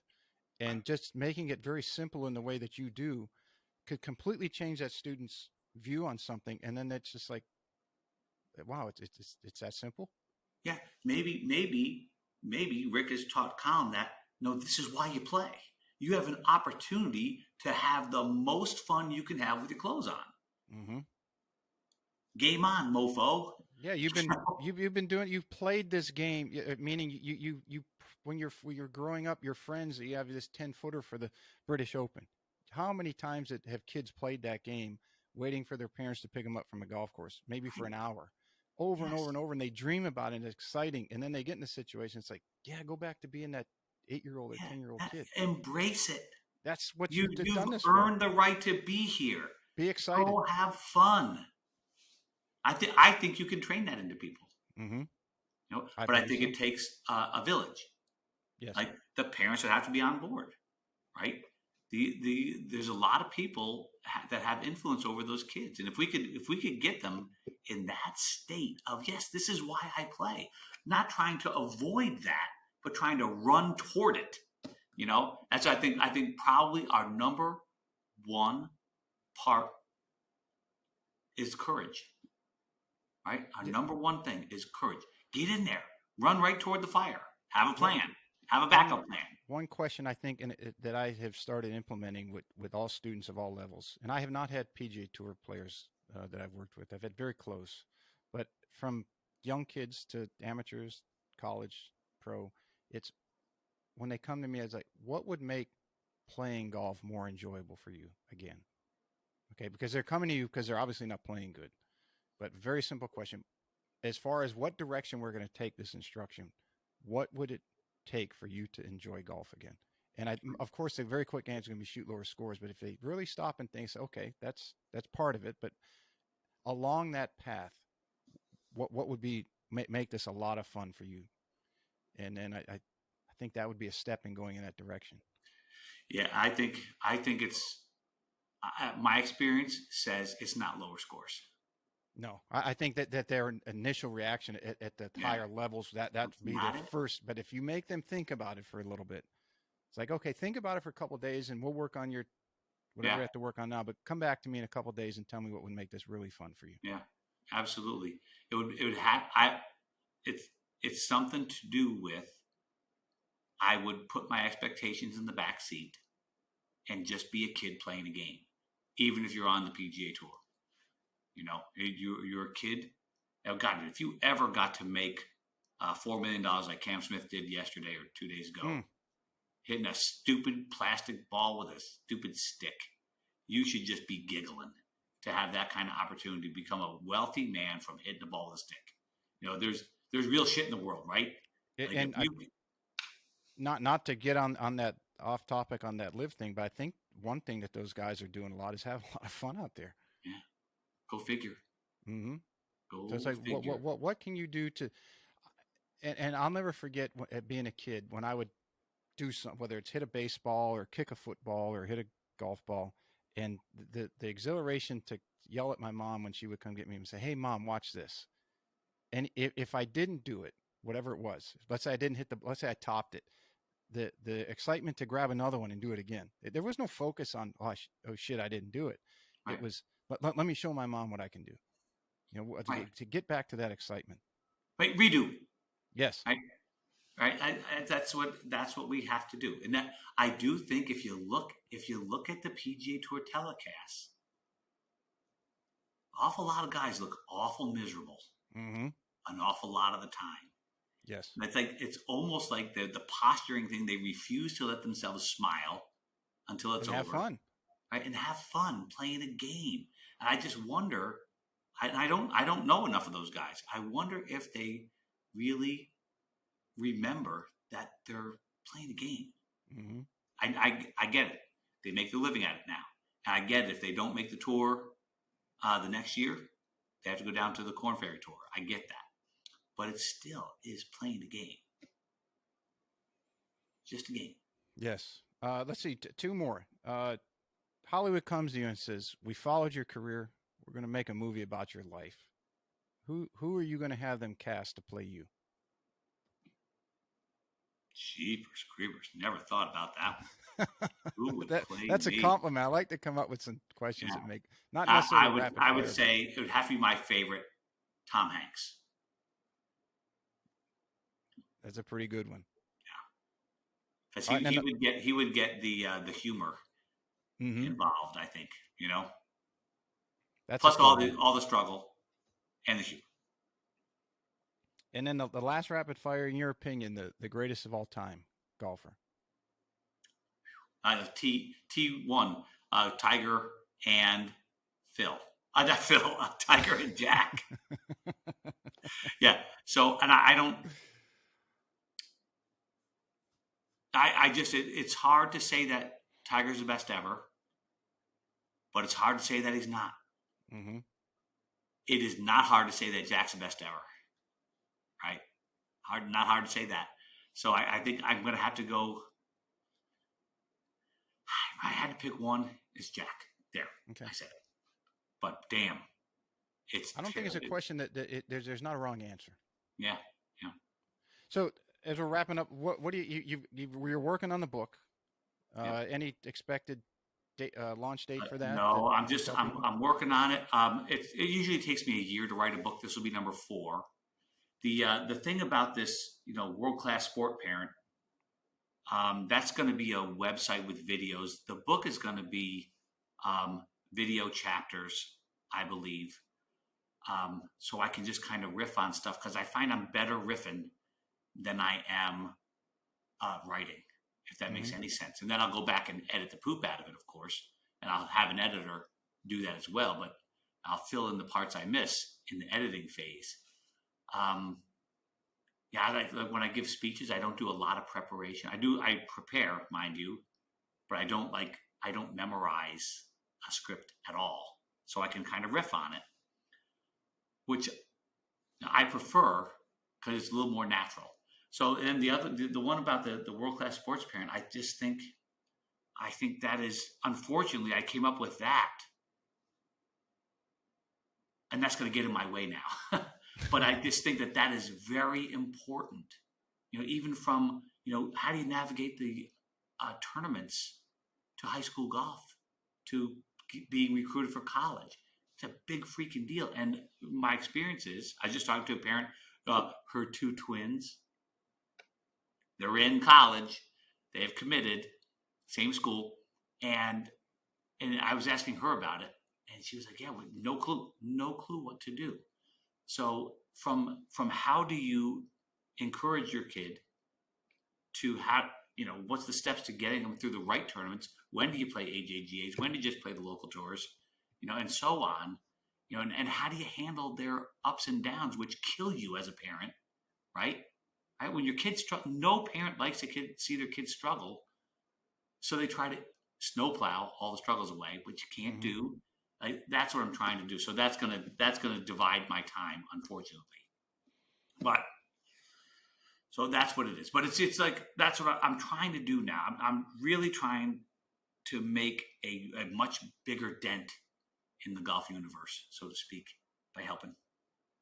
Skill coaching. Are you speaking anywhere coming up? You have lectures? You presenting anything? I don't people can think check into? I have anything planned right now. We'll see what happens with the fall and the winter, and then Will and I are going to do just a one-off pop-up webinar in the next 2 weeks or so, and that you'll see that on Instagram and Twitter. Yeah, and I'll be happy to share that. Get that out there. Cool. As many Very as good. I can. I don't have it. I'm not a Joe Rogan or Tim Ferriss reach, but I like to think that I have enough followers that this has been growing in the couple years I've been doing it. So I'd like to think a lot of people will. That's really cool. See that and check you out and follow you and learn and all the other great stuff you do. I have a question for you, by the way, on that in exact that front. So I'm thinking of doing a podcast, but it would be like a 5 to 10 minutes period. Do you think that's just stupid or what? No, but that's interesting you bring that up because I have the idea to do the Golf 360 is all encompassing. So it allowed me to have a very broad reach. I can talk to anybody associated with golf and how somebody can improve. So like coaches like you, I've had Marine colonels, Fortune 50 CEOs, trainers, and Doc Will, the whole wide array. But it's long form, and I'm thinking, okay, how can I do short form? And I thought of having having a short one called Golf 180, which was half the time, but have it basically 3 questions, and it would be 360 seconds, basically, is what it was going to be. Golf 360 short, and then just have that. So yes, I think there is a lot of room for that. There's a niche for that. So I would encourage you to do that.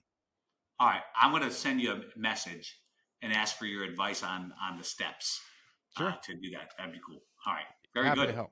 Awesome. Thanks, John, man. I really enjoyed this. I read a lot of your stuff. I've heard a lot about you, and great to connect. And I can't wait to meet you in person at some point, at some teaching summit or somewhere that we can go have a beer and just talk. We'll probably have way too many beers sitting there and just talking. If we blew almost 3 hours here, just imagine what we're going to do if we sit around with a bit of alcohol involved. That could get really interesting. Right. Maybe we should film that one as well. Maybe not. That'd